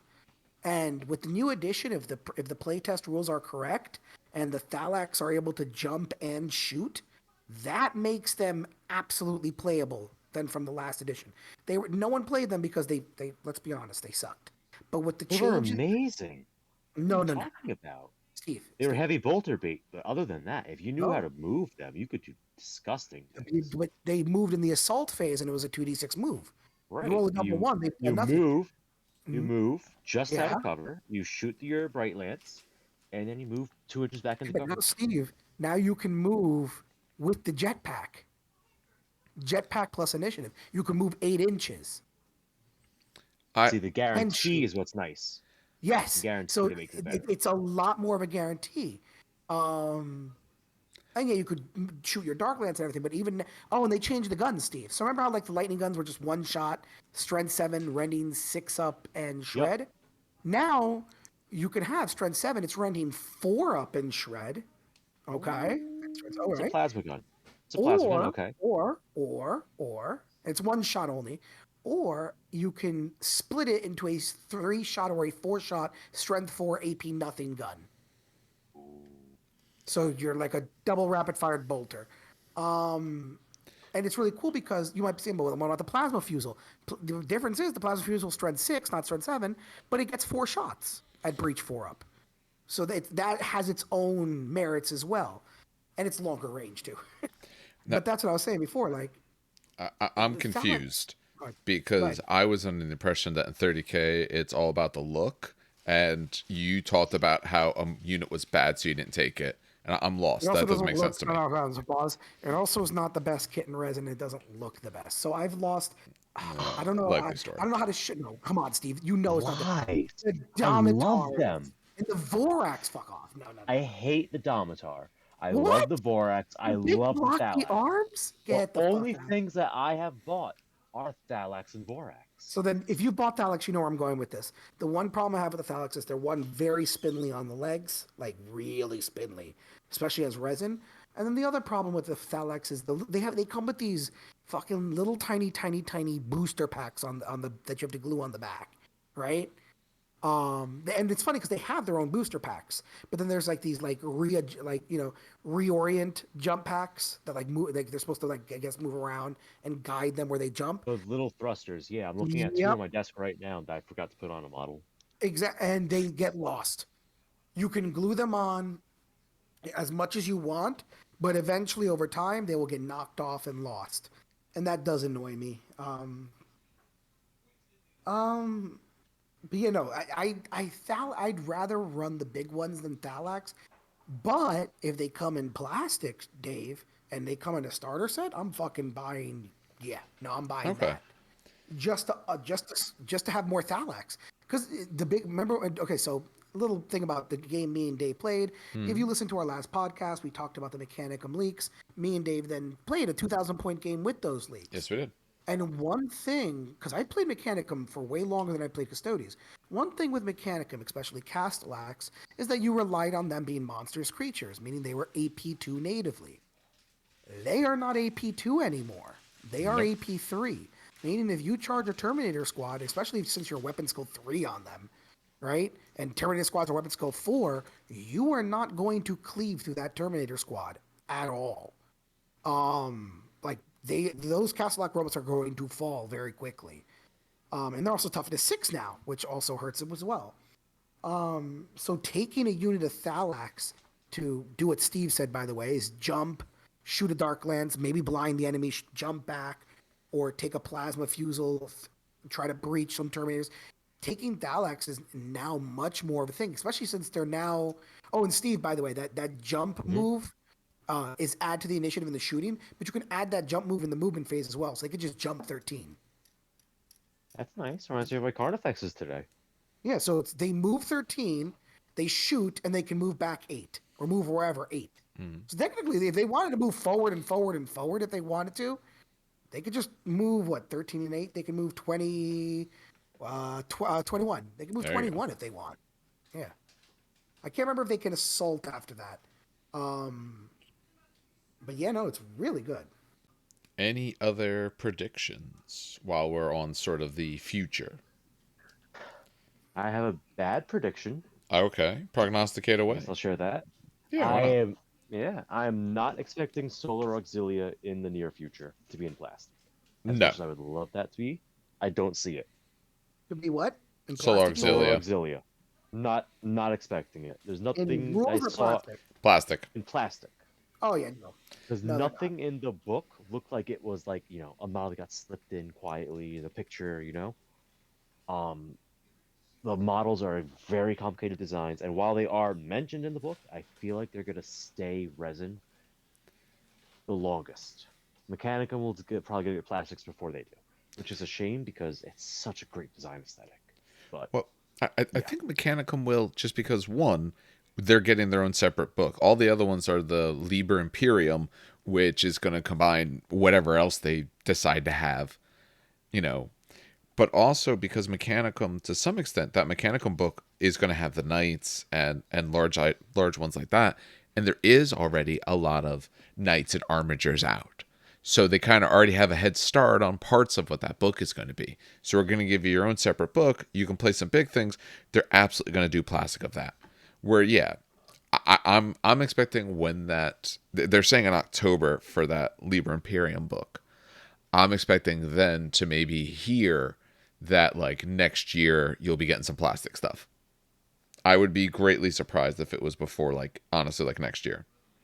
I'm expecting that book to be delayed until December. Remember, ninth edition's all coming out in 6 months. I guess we'll see whenever they get to it. But I have no more predictions. But I don't know what they're gonna do. yeah, that's it for my crystal ball. Anything for you, Dan? no, that's pretty much it. Just if they release Mechanicum, I really hope they release it in plastic, and I really hope, They'll have my money all over again. yeah, they'll that. Whatever And, recuperating I've done after the Age of Darkness box set will be gone. They do I Mechanicum. sold my Alpha Legion too, just so I can buy more Mechanicum. I would absolutely put money down on more Mechanicum like that. Absolutely, They absolutely. will. They'll get plastic. I don't know what they'll get in plastic. I don't know if we're pipe dreaming here a bit, but they will absolutely have plastic stuff for no better reason than they're getting a book. You're not going to give someone their own separate book if you're not going to give them anything. Well, let's be honest. Even if they don't give us anything, I'll still be happy because I'll be having rules. I'm not gonna be like mean about it. Even if I don't get anything, I got a new book. I'll be happy with that. I think Oh, you'll get something. So I don't know what, but you'll get something. All right. oh, I think that does it for this. So I think now we can get on to, I guess, sort of our main topic number two, because that was a lengthy discussion there. That part alone was an hour, so I'll call that a main topic as well. And what we wanted to get onto was essentially how to get people into this game. And from that from perspective of, you have a lot of people who are buying in for the first time who did not have an army before and now suddenly find themselves with a giant box of plastic and hopefully motivation to work on it. But let's face it, it's been here a week. Give it another week. If there's not good things happening, people will start to lose steam if they haven't already. So we want to talk a little bit about what we think, I believe overall, is sort of the best way to get people keeping up with it, to get them, increasing what they're both putting together, painting, playing all of that, and learning the rules in a much more sort of succinct way, which is Escalation Leagues. So I'm planning on running one at Maplewood as well at Red Seal Gaming. And I know that Steve, are you running the one at Toy Wiz and Mythicos? Or are you just involved, or you just know what they're So doing? I'm running the one in Toy Wiz, Okay. and I'm going to be active in the Mythicos one. Okay, so you're more of playing in it, or Playing actually in still kind Mythicos, of helping put it organizing together. Toy Wiz. I'm gonna Okay. help because I have that rules sponge of a brain. Okay. I already have stuff done, but this will help motivate me to get stuff done. And I'm gonna go to all the events regardless because I love Horus Heresy, and it's be right there in my backyard. So I might as well participate. Community first. Since you have two, why don't you pick one of yours first, and then I'll discuss what Sure. what I'm doing. And what I will say for anyone listening, are what we're doing or what's occurring at each of these stores and locations is a bit different. Now, none of them have started yet, so all of it, of course, is subject to change. And especially what's important if you're running an escalation or anything like that, listen to your players, listen to what they want. We're going to be mentioning different timelines. If you know your player base, if you know certain timelines are too fast or unrealistic, change it. Don't be beholden to either what we say or what you hear or what you think is good. Find out what they Or even actually what you want. say. Yeah. Like if your community and your thought process don't line up, have a candid conversation and be ready to pivot. Yes. Yeah. Yeah. We'll go through maybe after we discuss the current plans. We'll go through some general tactics, Mm-hmm. maybe for a better term, for escalation leagues. But yeah, why don't you pick one of the two you're doing? Yeah. I'll start with Mythicos just because I don't want to think they're an afterthought put in at the end. True. So Mythicos, yeah. So the guy organizing it is Lewis. He's been involved in the community for longer than I have. He's with the Road to the Nation podcast. At least partially, I think I actually don't listen to them. Sorry, guys. Listening to podcasts never really clicked for me. I love you guys though. You're great. Um, so yeah, that group is like Eastern Pennsylvania, New Jersey, and they very often ran events through the coast Sakasano location as well as their Randolph location. Now that they're no longer in that original location, Yeah. they're mainly in Randolph because most of their like founding members and core members are from Eastern Pennsylvania, which is like 20 to 30 minutes away from their Randolph location. Very far from me, very convenient, but I'll go there for their events, right?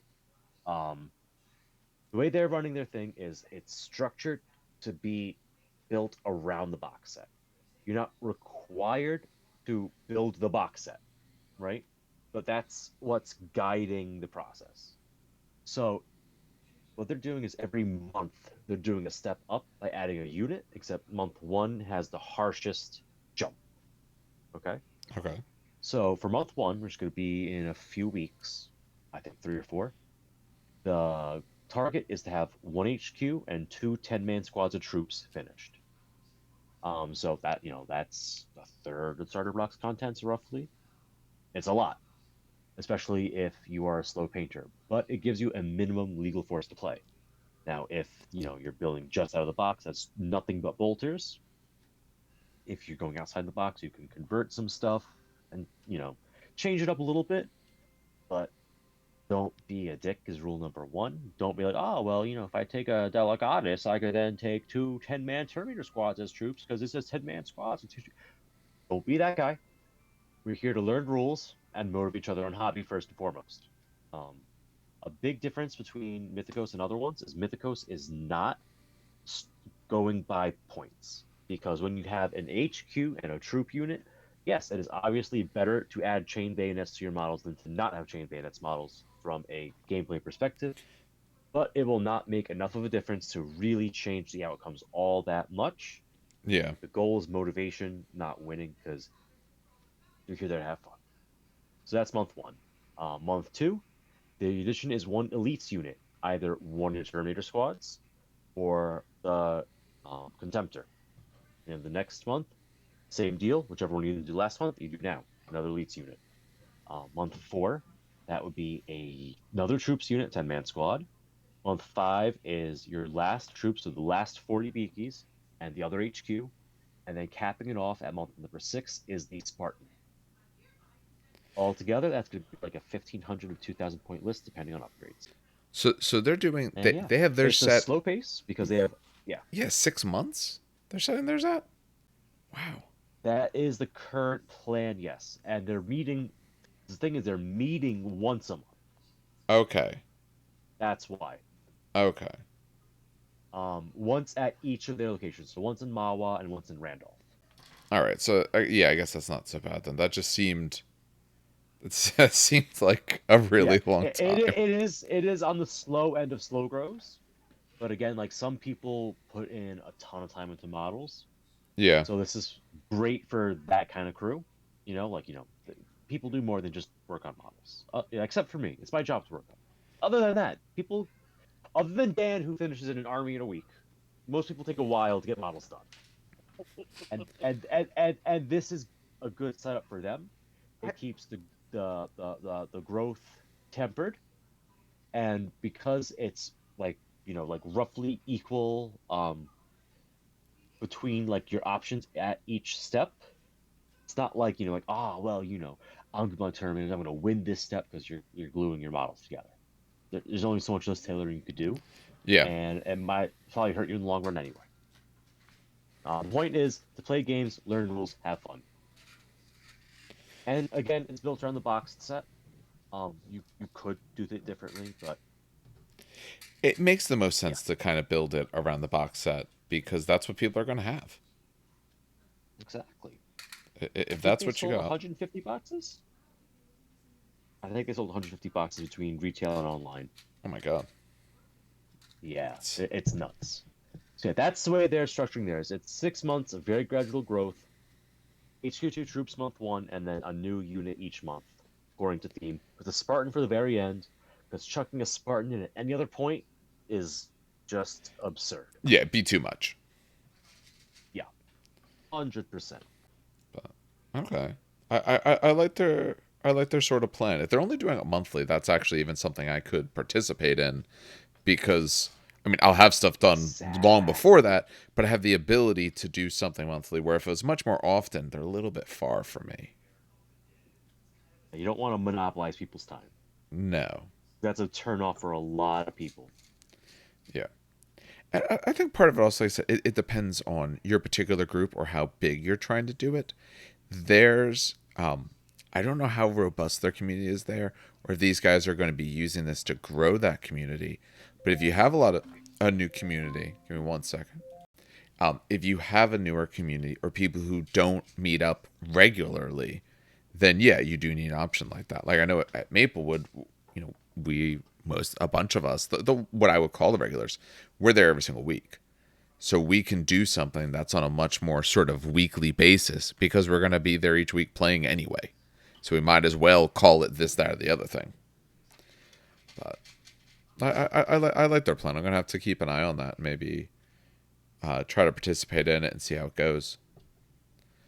But I guess I'll go through now a little bit of what my plan is, at least what I'm thinking, and parts of it I haven't fully decided yet. I wanted to give myself probably until tomorrow to put something out and tell people, hey, here's the sort of plan, because I know people are still in the midst of building everything. Like I said, I'm planning on running something at both Maplewood as well as Red Seal Gaming because both spots are close to me. Both spots have communities they're trying to grow. And, the more of the game we get out, the better. / if it's other stores that are local to one another, which they are to an extent, that helps, both sides, honestly, if both are growing communities. Because then you have a lot of back and forth movement, which I think is really helpful for a store. So the only thing I haven't decided yet is if I want to start with Zone Mortalis. So I shared, the rules were in the June White Dwarf, and I shared it with you guys. What's nice about it is, as far as I can tell, designed well for very small points. Like, you could play at 500 points. You could play at sort of that 2 troops in an HQ level. You can play larger, but it starts very well there. My only concern with doing it, and we can take a little break here and discuss a bit of Zone Mortalis as well if we want, is it's just different enough that I don't know if it's a good idea to do it when you're trying to learn the rules, because the rules are different. Not entirely, but some of the key features are a bit different. So have either of you read through the rules? Yes. Okay. I skimmed. Okay. Yes. So my thoughts are with Zone Mortalis, and starting off, do not run it as Zone Mortalis, but borrow the restrictions from it while you're playing the small games. So the requirements is 1 HQ, 1 troop. So it's easier, so you can do the small games and still put in the fun stuff, right? Like, I want to try my Legion specific squad. It's really cool. I just spent $80 on Forge World to get it if you're lucky and still have cheap options for your Legion. Things like that. So people want to try the Legion specific stuff. Those are often like 200, 300 point units. Fortunately, a tactical squad that's 10 men is only 100 points. A character kitted out is like 100 points for like the Centurion level, because you can't have a Praetor under 1,000 points. So that works out to be about 500 points. You get 2 squads to move around, an HQ to lead them. It's enough to play and get a feel for things. Yeah. I would not do things such as changing the reactions, because it'll be difficult enough learning the normal core reactions for people. Yep. So I would not change the reactions thing. So I would take the restriction of 1 reaction per phase, no matter what, for the small games. Agreed. I wouldn't even do Legion specific reactions until you hit at least 750 points. Just because it's an extra layer of things to learn in that initial front loading. And I believe in keeping the front loading light and letting people explore from there. I agree with a lot of that. And also, some of those Legion-specific strats in a very small game. So in a larger game, reactions.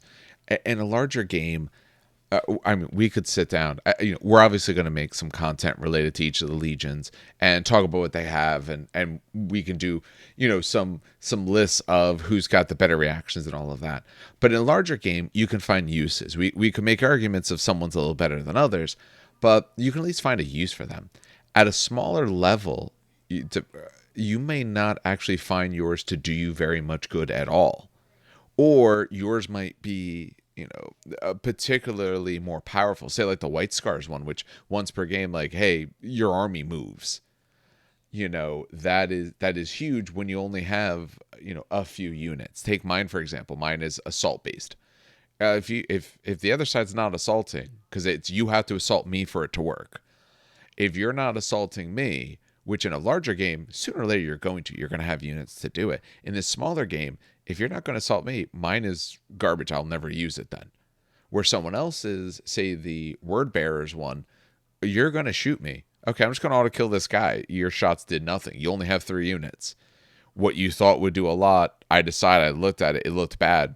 No, just get rid of it this one time a game. So I think you should, both for learning's sake as well as for balance, in escalation format or in this sort of starter format, I think it's all the more important to keep an eye on balance, because the last thing you want is someone just got this box, they built a couple things, now they've played a couple of these small games and they got crushed and they had this feel bad experience and now they have no interest, and that can happen. So I like the idea though of using the sort of essentially the force org chart from it to start small.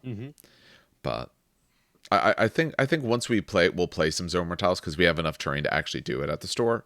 I think then we can go through and talk more in depth of actually what they've done here for Zone Mortalis, because it is nice.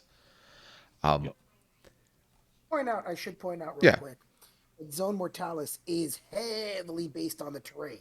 Yes. Right? There is no ceiling, there is a ceiling. There is a... Yeah, there's literally a ceiling. There is a ceiling in Zone Mortalis. You can't climb over the walls, so it very much directs where you need to go. But you can, depending on the scenery. You decide whether the table's got a roof or no roof. That's part of the new rules, by the way. That's a change. Probably spurred on by the new Necromunda terrain, where there's the ladders, the elevators, and such that allow you to climb on top. I mean, there's doors. Take it there alone. There's doors and they can be shut. Yeah. Like, everyone's like, Zone Mortalis, that's the Necromunda terrain. Yeah, yes. But there's other ways to do it. It could be a trench network, going through, narrow canyon passes. I did one as like a foam core table. That was just, like a mining development, a big mining operation. So like I have a little mining train that's going on made out of the G-Center called Tectonic Frag Drill. I got some crates lying around. I got, all the scatter terrain to give light cover. And then I have these big blocks that are the walls of the cavern. And it's perfect. It's Zone Mortalis. It functions exactly like a Zone Mortalis table should. So don't think you have to go out and buy, $800 worth of plastic Zone Mortalis terrain. Please don't. To have a Zone Mortalis table. Realistically, please don't. Just dense terrain. Yeah. Yeah. Dense terrain. Rooms can be fairly open, but passageways into them should be restricted. Basically, a Dreadnought should fit through a door, but not a Spartan. Right. As long as you do that, you've got a good start. Yeah. All right, so I think that's probably a good way to start, because I'd like to be able to start it in probably about another 2 weeks. So that gives a starting point. The other thing, what I'm thinking of doing, because I was not in a position or desire to kind of write my own scenario with all this sort of historical context and all that stuff. I had no interest in doing that, at least for the moment. So for anyone who doesn't follow, I'm going to say one of the most prolific content creators out there, Guerrilla Miniatures Games, because this, I mean, it's really Ash from there. There's other people who are on, but it's to some extent, at least in front of the scenes, a sort of one-man show. And not only does he play like just about every game, he goes through all the different books. He does all that. So I will caveat, if you're watching his content, in terms of battle reports, they're very entertaining and they're a good watch, but there is rules mistakes. He plays so many games, it's to be expected you're going to make some errors. So if he does something, you're like, I'm not sure if that's how that works. It very well may not be, but it's still entertaining to watch. He put out for either patrons or stores. So if you're a store, you can reach out to him. Or if you're a patron, it's available on Patreon and all. He put out his own little campaign thing. The name of it is escaping me right now because I don't have it in front of me. Because I don't want to go through it in detail. It's his own property. He's obviously either letting stores have at it, or individuals if, like I said, if they're essentially subscribed to him on Patreon, the guy does this, as far as I can tell, for at least some level of his livelihood. But I don't have it in front of me, so I don't remember the name. Do either of you? I don't know if either of you guys looked at any of this. I'm going to log in and take a look right now. Unfortunately, no. That's all right. I can look it up real fast because I just, for the life of me, don't recall what it is. And it's not so easy to find right now because with all that's going on, I subscribe to, I don't know, 36 30K groups now. My Facebook is essentially all of that, and then a random friend here or there. That's like all it is now. Repentance. That's what it is. Repentance campaign. I think technically, so he's doing sort of a global one. He has a separate Facebook for it in case people are interested, where people are sharing it, talking about it. But I think they technically started their week one. I'm delaying it, but just a brief, no spoilers sort of overview of it. I want to say it starts like 1,000 points, like a multi, say 6-week thing, build up over time. Depending on what happens in a game or the way you come into the game, you get points towards stuff.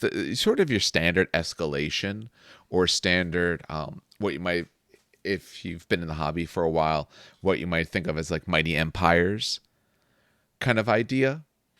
Not to necessarily that same extent, but that sort of idea. So I did grab that.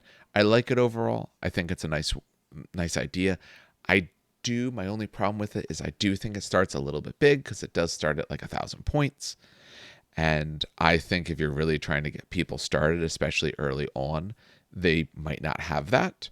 Or even if they do, especially if you're going to give out, say, bonuses or something good for having stuff painted, I don't think you're going to have the majority of people having a painted 1,000 points. So I would like to start with something, maybe even start what he did and just extend out the idea to a couple extra weeks. Start at 500 and expand from there. I haven't decided yet how often. Like I said, a bunch of us are there like every Friday. If anyone is local to New Jersey, near Springfield, New Jersey, Maple Hobby, we're there pretty much every single Friday. And now that a bunch of us gotten into it, you're able to find games. I said, me and Dan were playing the other week, but there's other people who have it. There's a very good options to be able to play. So I don't know if the goal is to do it about weekly or maybe every other week might be more realistic just because in case someone does miss. We've tried weekly things before and it works well for quite a while. But then sometimes, I missed this week. I got to catch up and all. So it might be better to do it about every other week. Do that sort of thing of your one game counts, but your other games, please play other games and things like that. And there's good ways to incentivize people for that. You don't want it to be a case where, I've played my one game. You haven't played a game this week? Well, no, I've already played my one. I'm going to do something else. There's ways to incentivize those players. If you are doing a campaign where you're getting points towards something, you could always have it where your main game is your primary points. That's where you get all your points from. And if you want, you can play your second game and you can gain, say, one little thing out of it. And maybe make that only towards your second. But that way it gets people playing a little more or guarantees that everyone gets to play a game. Because it also doesn't have to be both players' first game necessarily to get their primary scores out of. What usually helps in this sort of thing, if you want to do it in that way, you come up with a structure. I said he did a really good one, but other ones that work is hey, points for painting, hey, points for doing cool things. At the low levels, it could be whatever you want, but essentially you get some campaign points for doing this cool stuff. Campaign points can give you stuff for later games. You can find a lot of examples of this, and that's sort of my thought of what I want to do. I still have to check with Red Seal sort of how often those guys would want to. I put out a post earlier just telling them like, hey, we're essentially a weekend now. Where's everyone's painting? Where's everyone at? I don't know if I got any responses back. I'm actually going to check now, or painting / assembly, like where are we now kind of thing. Oh, one guy actually posted that he's done one model, but it's his first Warhammer miniature he's ever done. So, Ooh, that sounds yeah, exciting. yeah, and, looks good. Unfortunately, it's all in black, so I'm not exactly sure which Legion it is because there's a couple options there. But Uh, assume Raven Guard let me take a look. or Dark Angels or Iron Hands or yeah Or Shattered Legions. Yeah, Iron Hands would or probably Ultramarines be more Destroyer Company. metal. A lot more recent ones I've seen are a lot more just metal look. But no, looking at this, yeah, I don't know. But either way, I mean, it looks good. And like I said, got a miniature together. We'll see what other people say. I'll post my stuff later. But I think the big thing is you want to do it in a way that keeps people interested, keeps going. And like I said, find out what your group will do. I know our group, if the plan is we run on Friday nights, yeah, we could probably run, between weekly to bi-weekly. And maybe if someone wants to get ahead, that's fine. Where at this other store, no, that might be a much slower case. But so that's what I'm currently doing. I do suggest for anyone who's not sure of something to do, they want to do something and they want sort of it done for them. They want to kind of have a structure that they can plug and play with. For Guerrilla Miniatures games, like I said, if you're out of a store, if the store requests it, he'll send it to them. Otherwise, for his Patreon, it's $1 per like battle report, and you can put a maximum. So I just put like a maximum of a couple bucks, and I watch all of his stuff anyway, so I don't mind supporting that. And even if you just want to do it for a little bit and then you change your mind, you're like, you know what, hey, I did it for a bit. I'm not sure. I'm not really watching his stuff as much. As a content creator, there's no problem with that. He would not be offended. We don't get offended if, someone changes their mind on something or they only want to support because it's something they care about. That's fine. Just keep it in mind later if you see more stuff that gets for what you may want. But that is my thought. We'll have to see how. Although what I will say, and I haven't told Dan this, but here's my plan for this. In that one in particular, there's like bonuses for stuff being painted. Depending on how fast we're doing it, I might want to put in that it's for new painted things. So that way, for people who are picking up and it helps motivate them, I think the last thing you want is for it to be, oh, well, I've been playing for years. Oh, I'm automatically at advantage and it's, I'm going to quote unquote win because I didn't have to do anything new. So I might put it where it's for essentially the box stuff being painted. But Or you have a project log for every army, and every time yes. they finish a unit, because they would be logged, like starting on my new tactical squad today, Mm. bam, tactical squad finished, woo, like, because then you could measure it, and you have before and afters, Yeah, so that it's true. because it's a log, that's new. So like, Yeah. I'm gonna scratch paint on your model and check if it's the 2014 or the 2018 release. Yeah. Yeah, count anything Um. that people started, say, at this point, say 2 weeks ago. Because here's the thing, right? Like, not everyone wants to use Mark 6. I had someone that came and No, ordered, unfortunately for them, 3 sets of Mark 3 Space Marines to start their Legion, and they still don't have them I because they understand. still haven't shipped. All of But yeah, my general squads, so all of my tactical squads and just essentially my troops, I have cataphracti for troops. I have to run, Pride of the Legion or something like that because they're the ones I want for my troops. All my Mark 6s are going to be mostly special weapons, and some might go to something else, but I might have to assemble at least a little bit as troops so I have options. But, all right, why don't you tell us what it is that you're doing at Toy Wiz then, the one that you're yep. hosting? Yeah. So unlike with the Titanicus League I did back in November, December, January, Hmm. this one does not have like any kind of like growth structure beyond just points bumps. It Okay. is purely as a community, we're going to work on our armies, get them done, and play games, learn how this works. Um, Mainly because I don't want to have like this any sort of like concept of winning in this particular league.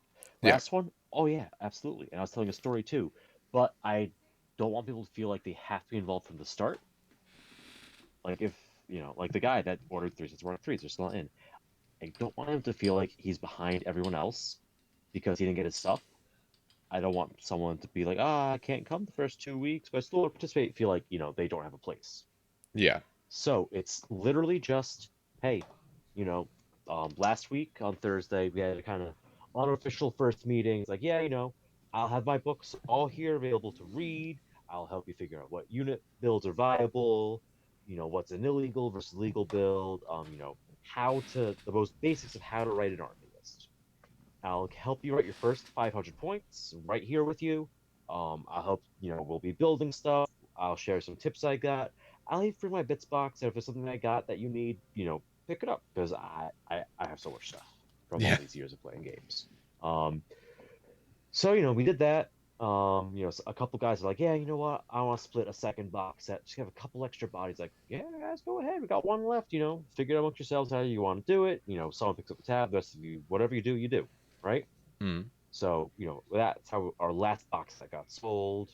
And yeah, it was just a casual hobby night, and we had 8 people come through compared to our usual not 8 people. So it was really nice, get the community together again. And this week, we're going to start actually playing games at 500 points. I'm encouraging everyone, if they don't have Horus Heresy models together, if they just have a bunch of 32 mil bases that they can identify from each other, just bring some models, play some games. I'm going to have my loner armies available. Um, and we're just going to run through a bunch of 500 point matches. If people want a hobby, they can hobby too. But like the focus this week is on the gaming. Yeah. 500 points, HQ, troop, special unit, or another troop or whatever. Just enough to get the basics of how to move models. Because things like how you run or go through terrain have changed since the previous edition, and even from 40k. Yes. Um, how to shoot, because it's old school shooting to hit, and old school to wound and shooting. How to fight close combat, because that's a new formula. That's a completely new formula. It's a recognizable formula.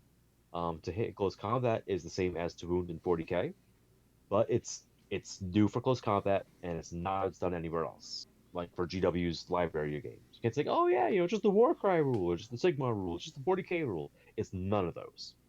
So that getting that down is gonna be big. Getting reactions down and when you could use what reactions is gonna be big. Mm-hmm. Um, when I did my first like kind of sample game playing off of the playtest rules, I got some reactions completely wrong because I was thinking back to the chat conversations and not the actual rules themselves. So I thought there was a reaction where when you get charged, you could run away. Oh no, no, nothing Not a like thing. that. Although there is a similar thing in Zone Mortalis, it's not a thing like generally. Yeah. Yeah. Um, so just getting the reactions down for people, which ones happen when? Movement phase ones happen within 12 inches, things like that, Yeah. right? Getting all that down. And then the next week is actually like real. Oh, sorry, so that's this week, right? 500 points. Learn the basics. It's only going to be infantry and maybe some dreadnoughts just to see. Well, I like contemptors. How does this work? Oh, it does that Oh shit, yeah. right? Oh, and morale. Morale something. The current GW games do not function this way for morale. No. Old Heresy did, old 40k did. It's been nostalgic for a lot of people. Even today, like during lunch at the between rounds of the 40k GT I was at, we went out, got pizza. Like, oh, we got my book. We can flip through, look at some unit stats, and I'm like, yeah. So you remember this rule from old edition? Remember back when I started in 5th edition? Yeah, it's like that, except this, which is more like 4th edition. Except for that part, that's more like 6th edition. And it's a nice little blend, right? Um, and then I always point out the whippy sticks are back, so you can settle all your rules debates. But yeah, this week 500 points, learn the basics. Next week, back to hobby. If you want, you can play games, but the focus to kind of guide the group is going to be hobby because the week after that is 750 points, which could be 20 more Marines if you're just going basic guys with bolters. Yeah. Um, And so, that pattern is going to continue. Hobby week, gaming week, hobby week, gaming week, alternating from this week's 500 points all the way up to 1500. That's like 2.5 months, if I remember right off the top of my head. Then it's going to be a full month off, or a full month of 1500 points. because it's a nice in between level where you can bring bigger stuff, but not no one's rolling up with a Lord of War. No one's got a Bane Blade or Fell Blade in the mix, right? And people can kind of get a feel for what they like, what they don't like. Maybe they pick up a new unit to change something out, right? Hmm. The last jump though is big. To go from 1500 to 2250. That's 750 points. The reason being, there is no point in the 250 point growth that a Spartan fits in. The box set has a Spartan. I don't want people to feel like they have to paint 2 units in a month because they have to take one as a temporary unit before they take in their real unit for their army. So those big units can come in at the end. You have some points to spend if, let's say, oh man, I've been playing games. I have some ideas for my army. I decided, I'm gonna pull the trigger. I'm gonna go all out. I'm gonna get Typhon for my army. Oh You yeah. have you got the point. There's the points. It's like a 500 point tank. You can fit a 500 point tank in, and you can add another unit to support it. Right? That's the idea of the big jump at the end. Or you could bring a Primarch and their bodyguard, or 10 new Terminators and their Spartan transport. Right? Whatever big big thing you had in plan, in mind, that's the time to drop it in, because 250 points growth. It's great for pacing painting, but it's not great for building a general army plan. And that's all it is. And I'm gonna probably sprinkle in a couple events. The Putnam 30K group is actually running an event through Toywiz next month. It's sold out. The last ticket sold on Thursday. Um, that's 1,500 points. The painting requirement is 750 points. Okay, so half. Nice. Conveniently enough, it's a week after the 750 point part of the league toys. So maybe you build more stuff. You have got it painted yet, but get it built, and you push through the painting, and it lines up very nicely with where the league is for painting. And I want to do that again 1 or 2 times as we go through the rest. And that's pretty much how that one's going. So it's point structured instead of unit structured, with some restrictions for the first 1,000 points, because some stuff just, I'm sorry, does not belong in small games. No, No agreed. Leviathans below 1,000 points, for example. No Spartans below 1,000 points.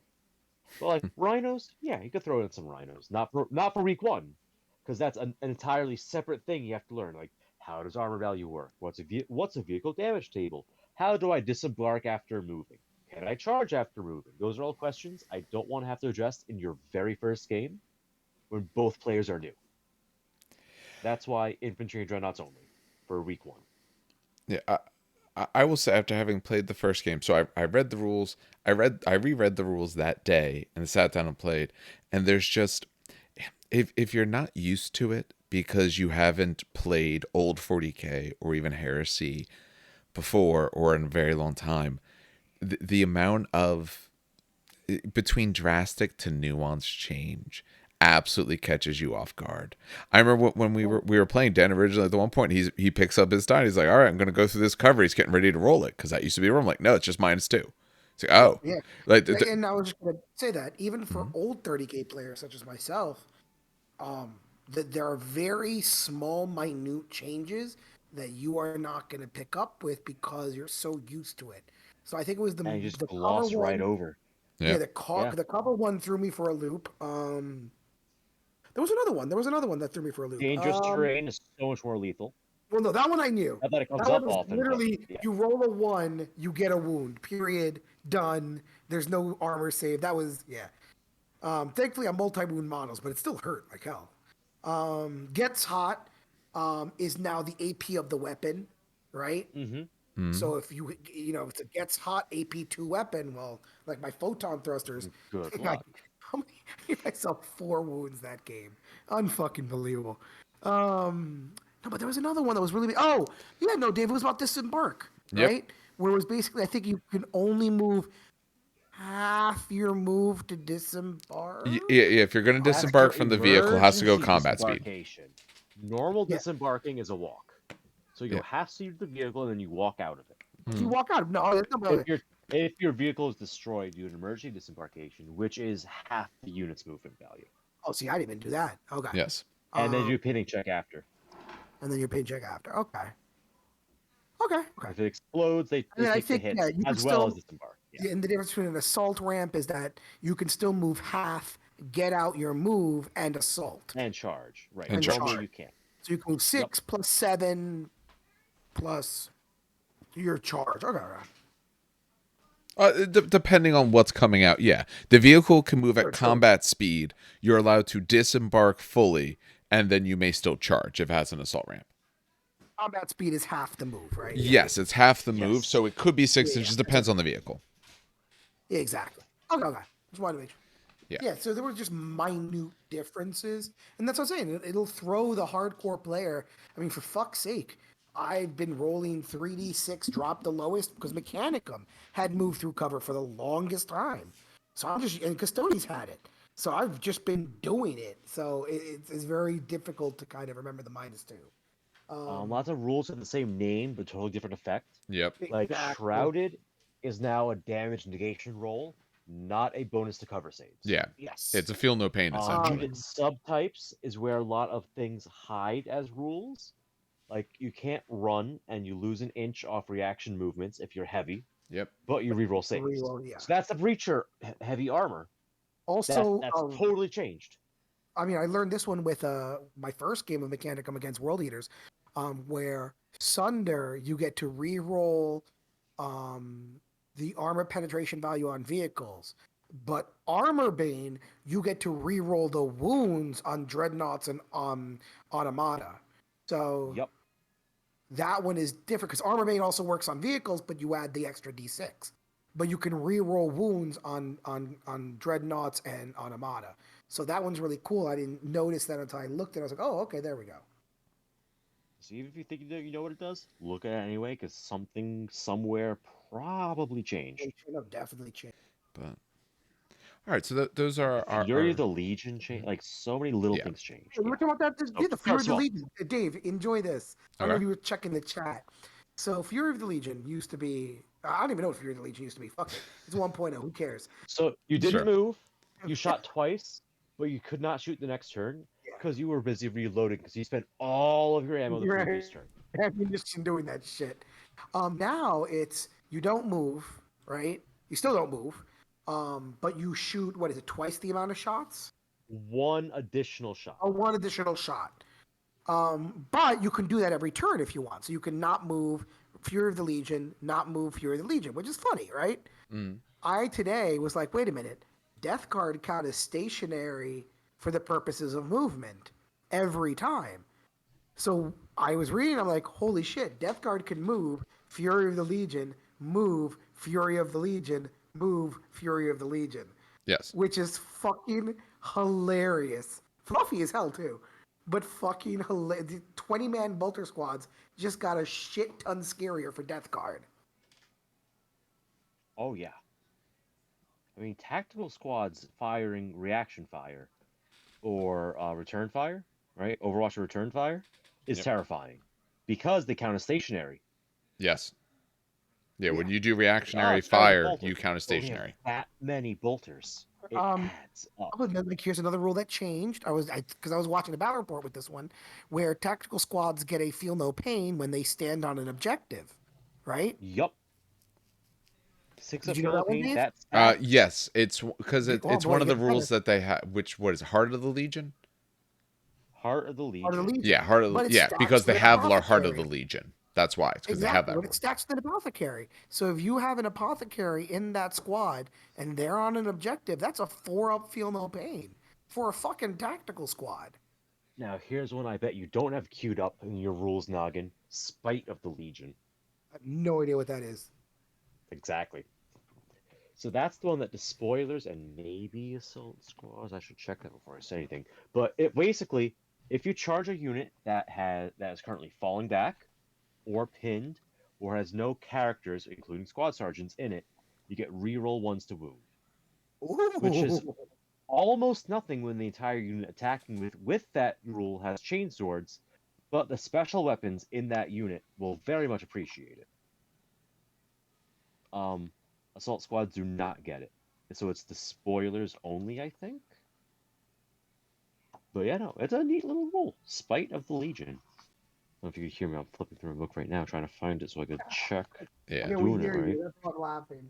It takes a lot of flipping. I see they're coming out with the digital version, which is nice. My only Oh complaint my is god, it I'm should have been so sorry. I automatic. got it wrong. Oh, I got it wrong. I got it so wrong. okay. What is I'm it? thinking playtest 3. Playtest 3 is clouding my memory. So, if this unit makes a charge, charging an enemy that's pinned, falling back, or has no characters in it, as I said earlier, or the chosen warriors, so command squads and I think veteran squads have chosen warriors, so any model can accept challenge. Basically, the units where any model can accept a challenge Mm, do not get affected by this. okay. And where's the veteran squad? Come on. Yep, yep. I know it's command squads, veteran squads, chosen warriors. Yeah. So veterans won't be affected by this, but um, well, if they're pinned or falling back, they are affected by it. Okay.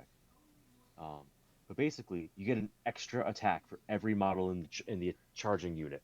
Oh, that's much On better. top of the normal +1, on top of the +1 for being a world eater. Yeah, I was gonna say, if So you're a world if you leader, snipe out the characters, or pin, which is easier after sniping out characters, or force your unit to fall back, and then you charge it, you could get +2 attacks for that charge, +3 if you're a world eater. That plus is, 4 if you're at a spoiler. no, it's already built in. No, no, no, The no. spoiler don't have a special one. So world leaders get +1 with a charge. when they charge. Mm-hmm. They also get an additional +1. They get +2 when they charge, or they get so world leaders get Right. +1 One for the natively. Legion, one for the normal rule. And Yeah, then one for the another one for charge. Spite of the Legion if they get it off. That makes 3. 3. So and then if they're armed with bolt pistol chainsword, which they should be, Right. Or +4. bolt pistol Or chain axe. axe. Because Yeah, come bolt pistol chain axe on, you know better. +4. Yeah. So a stereotypical tack marine on the charge gets 5 attacks. The spoiler, if they charge a pinned unit or one that has no characters or chosen Yes. warriors in it. Yes. Yuck. Yuck. That is a very new thing Hilarious. that a lot of people are not picking up on. Like just like things like sudden strike. I'm like, what is this rule? I just noticed it here in the Night The Raptors Alpha entry. daggers have. Oh, I love them. +1 initiative. +1 initiative on the charge. That is no joke. That's what Alpha Legion That means you daggers swing have. first. Yep. It means you strike first when you charge, Dan. That little dagger gives you fights first. Yep. I hate you. Oh, wait, you're I not don't playing care. them anymore. Never mind. Yeah, I'm not playing Never Alpha mind. Legion. I don't care. Oh yeah, like Tech Marines now. Instead of being a character that joins a squad or being their own unit, they become attached to a squad like apothecaries do. Like so many little things have changed. So even if you're a veteran, read your book. Yeah. Yep. Every last even if you I've think you know what it is, reread it. look over again. I will admit that I've actually reread it probably twice because it's the end of the year, so I've been putting on movies, historical movies, and I'm just reading the book. I've reread it twice, and I'm still picking up shit I didn't miss. Against Dave's game, I completely forgot about the difficult terrain thing. I literally missed it because I skipped the movement section. But like, Oh yeah, it's moving. You go forward. How hard exactly. could it be? I've memorized the weapon special rules to a pretty good fucking margin. But something when Dave told me, "Oh, it's -2, not 3d6," I'm like, "Oh, what the fuck? Really?" Yeah. Like that threw me off. So it was just really cool. I like new editions. New editions. I like when they do that. All right. Getting back quick, at least very briefly, because we've been going at this for a while. Very briefly, if you were running your own escalation thing, do we have any other tips to give before we call it a day? I mean, Mention it honestly, at the end of the earlier. day, I think that everyone kind of, it's guys, you're okay. This is gonna sound awful, so just bear with me here. You're trying to get more people to play your game. That's what it comes down to. You're basically repping or sales repping the game, even though you don't mean to be a sales rep. I'm not saying like lie to the people about the game or lie to them so they can buy it, because then you're just gonna have really angry people. But you are trying to sell the game so more people play it. Keep that in the back of your mind as you play. So you want people to have fun. You want people to, be laughing and jovial and having a good time. That's just kind of like always my, yeah. Mm-hmm. Whatever pace you do things at, be consistent. People could plan around it. Whether it's weekly, once a fortnight, once a month, whatever it is, just be consistent and be clear what's happening when. Um, Motivation wise, understand what's the best way to motivate your community and what will motivate in a way that sets the best expectations for your community. So, for example, I'm not doing earn points for doing XYZ in this campaign because I want the motivation to be just the hobby of it, exploring ideas, just going all out. Like, what's this weird thing? What's the weirdest thing I could do, and does it make sense? Um, because that's the most exciting part of the game. And for your first entry to this game, that has such an open sandbox. I want that opportunity to be there. That's why I'm running my league the way I'm doing it. Mythicos is doing theirs because all the people bought the box set. Of course, they're going to want to be able to play the box set. Even if it's against another box set, they know it's going to be a fairly even match. So it's what's good for that community. Others, there are some people are already playing 3,000 point games because it's like established people that just want to dive right in and go nuts. Yeah. You could do points for painting units, playing games, winning games, or like write down a secret objective. Like get your commander to the enemy deployment zone. Kill an enemy in a challenge, things like that. You could do that as a thing. That'd be really cool. But it doesn't fit what I want to do for mine, which is why I haven't gotten into that. Yeah, I don't know if I have anything too different to add to any of that because it does hit all the big things. I said, is that you want to be the champion for it. You want to be the person others can come to if they have questions about it. You want to be one, don't do this if you know it's tough for you to make it. Don't do this if you know that you have inconsistencies, because this sort of stuff lives and dies by the person who organized it being the person there, being the person always able to get a game in, everything like that. If you know your community, you know whether or not it's the kind of thing that you can participate in, or whether or not you need to be able to be there and essentially be the ringer if there's going to be an odd amount. And find out what people want. Especially if you're looking at doing this, most stores or communities, in the U.S., it's much more of a store environment. But if you're safe in the UK or something like that, it might be more of a club environment. Find out what they want. If you don't have any particular ideas or nothing we've said actually necessarily sounds like great to you, or you don't want to be, maybe you like the idea, but you don't want to run it, talk to the people there. Sometimes even the store itself or some sort of other avenue will do it. It doesn't always have to be exactly player motivated.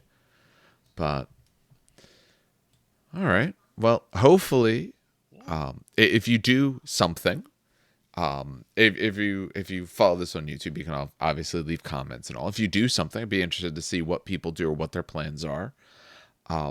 Especially as most of these probably are just starting out or not starting out pretty soon. And even then, once people have done an escalation, you're going to see more of it done again as either other people get in or as people actually get around to getting everything painted or getting the stuff maybe from Forge World that they want, or going beyond the box, especially as we see whatever comes out over the next, month or two.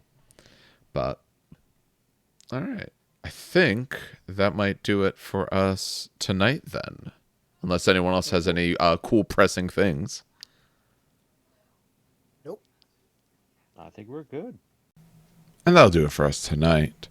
First, I do want to apologize. The audio for my two hosts seems just to be a little bit low. I was having some internet issues. We were able to clean it up, but for some reason, it just came in a little bit lower than we would have liked compared to mine. We'll just have to adjust some levels for next time.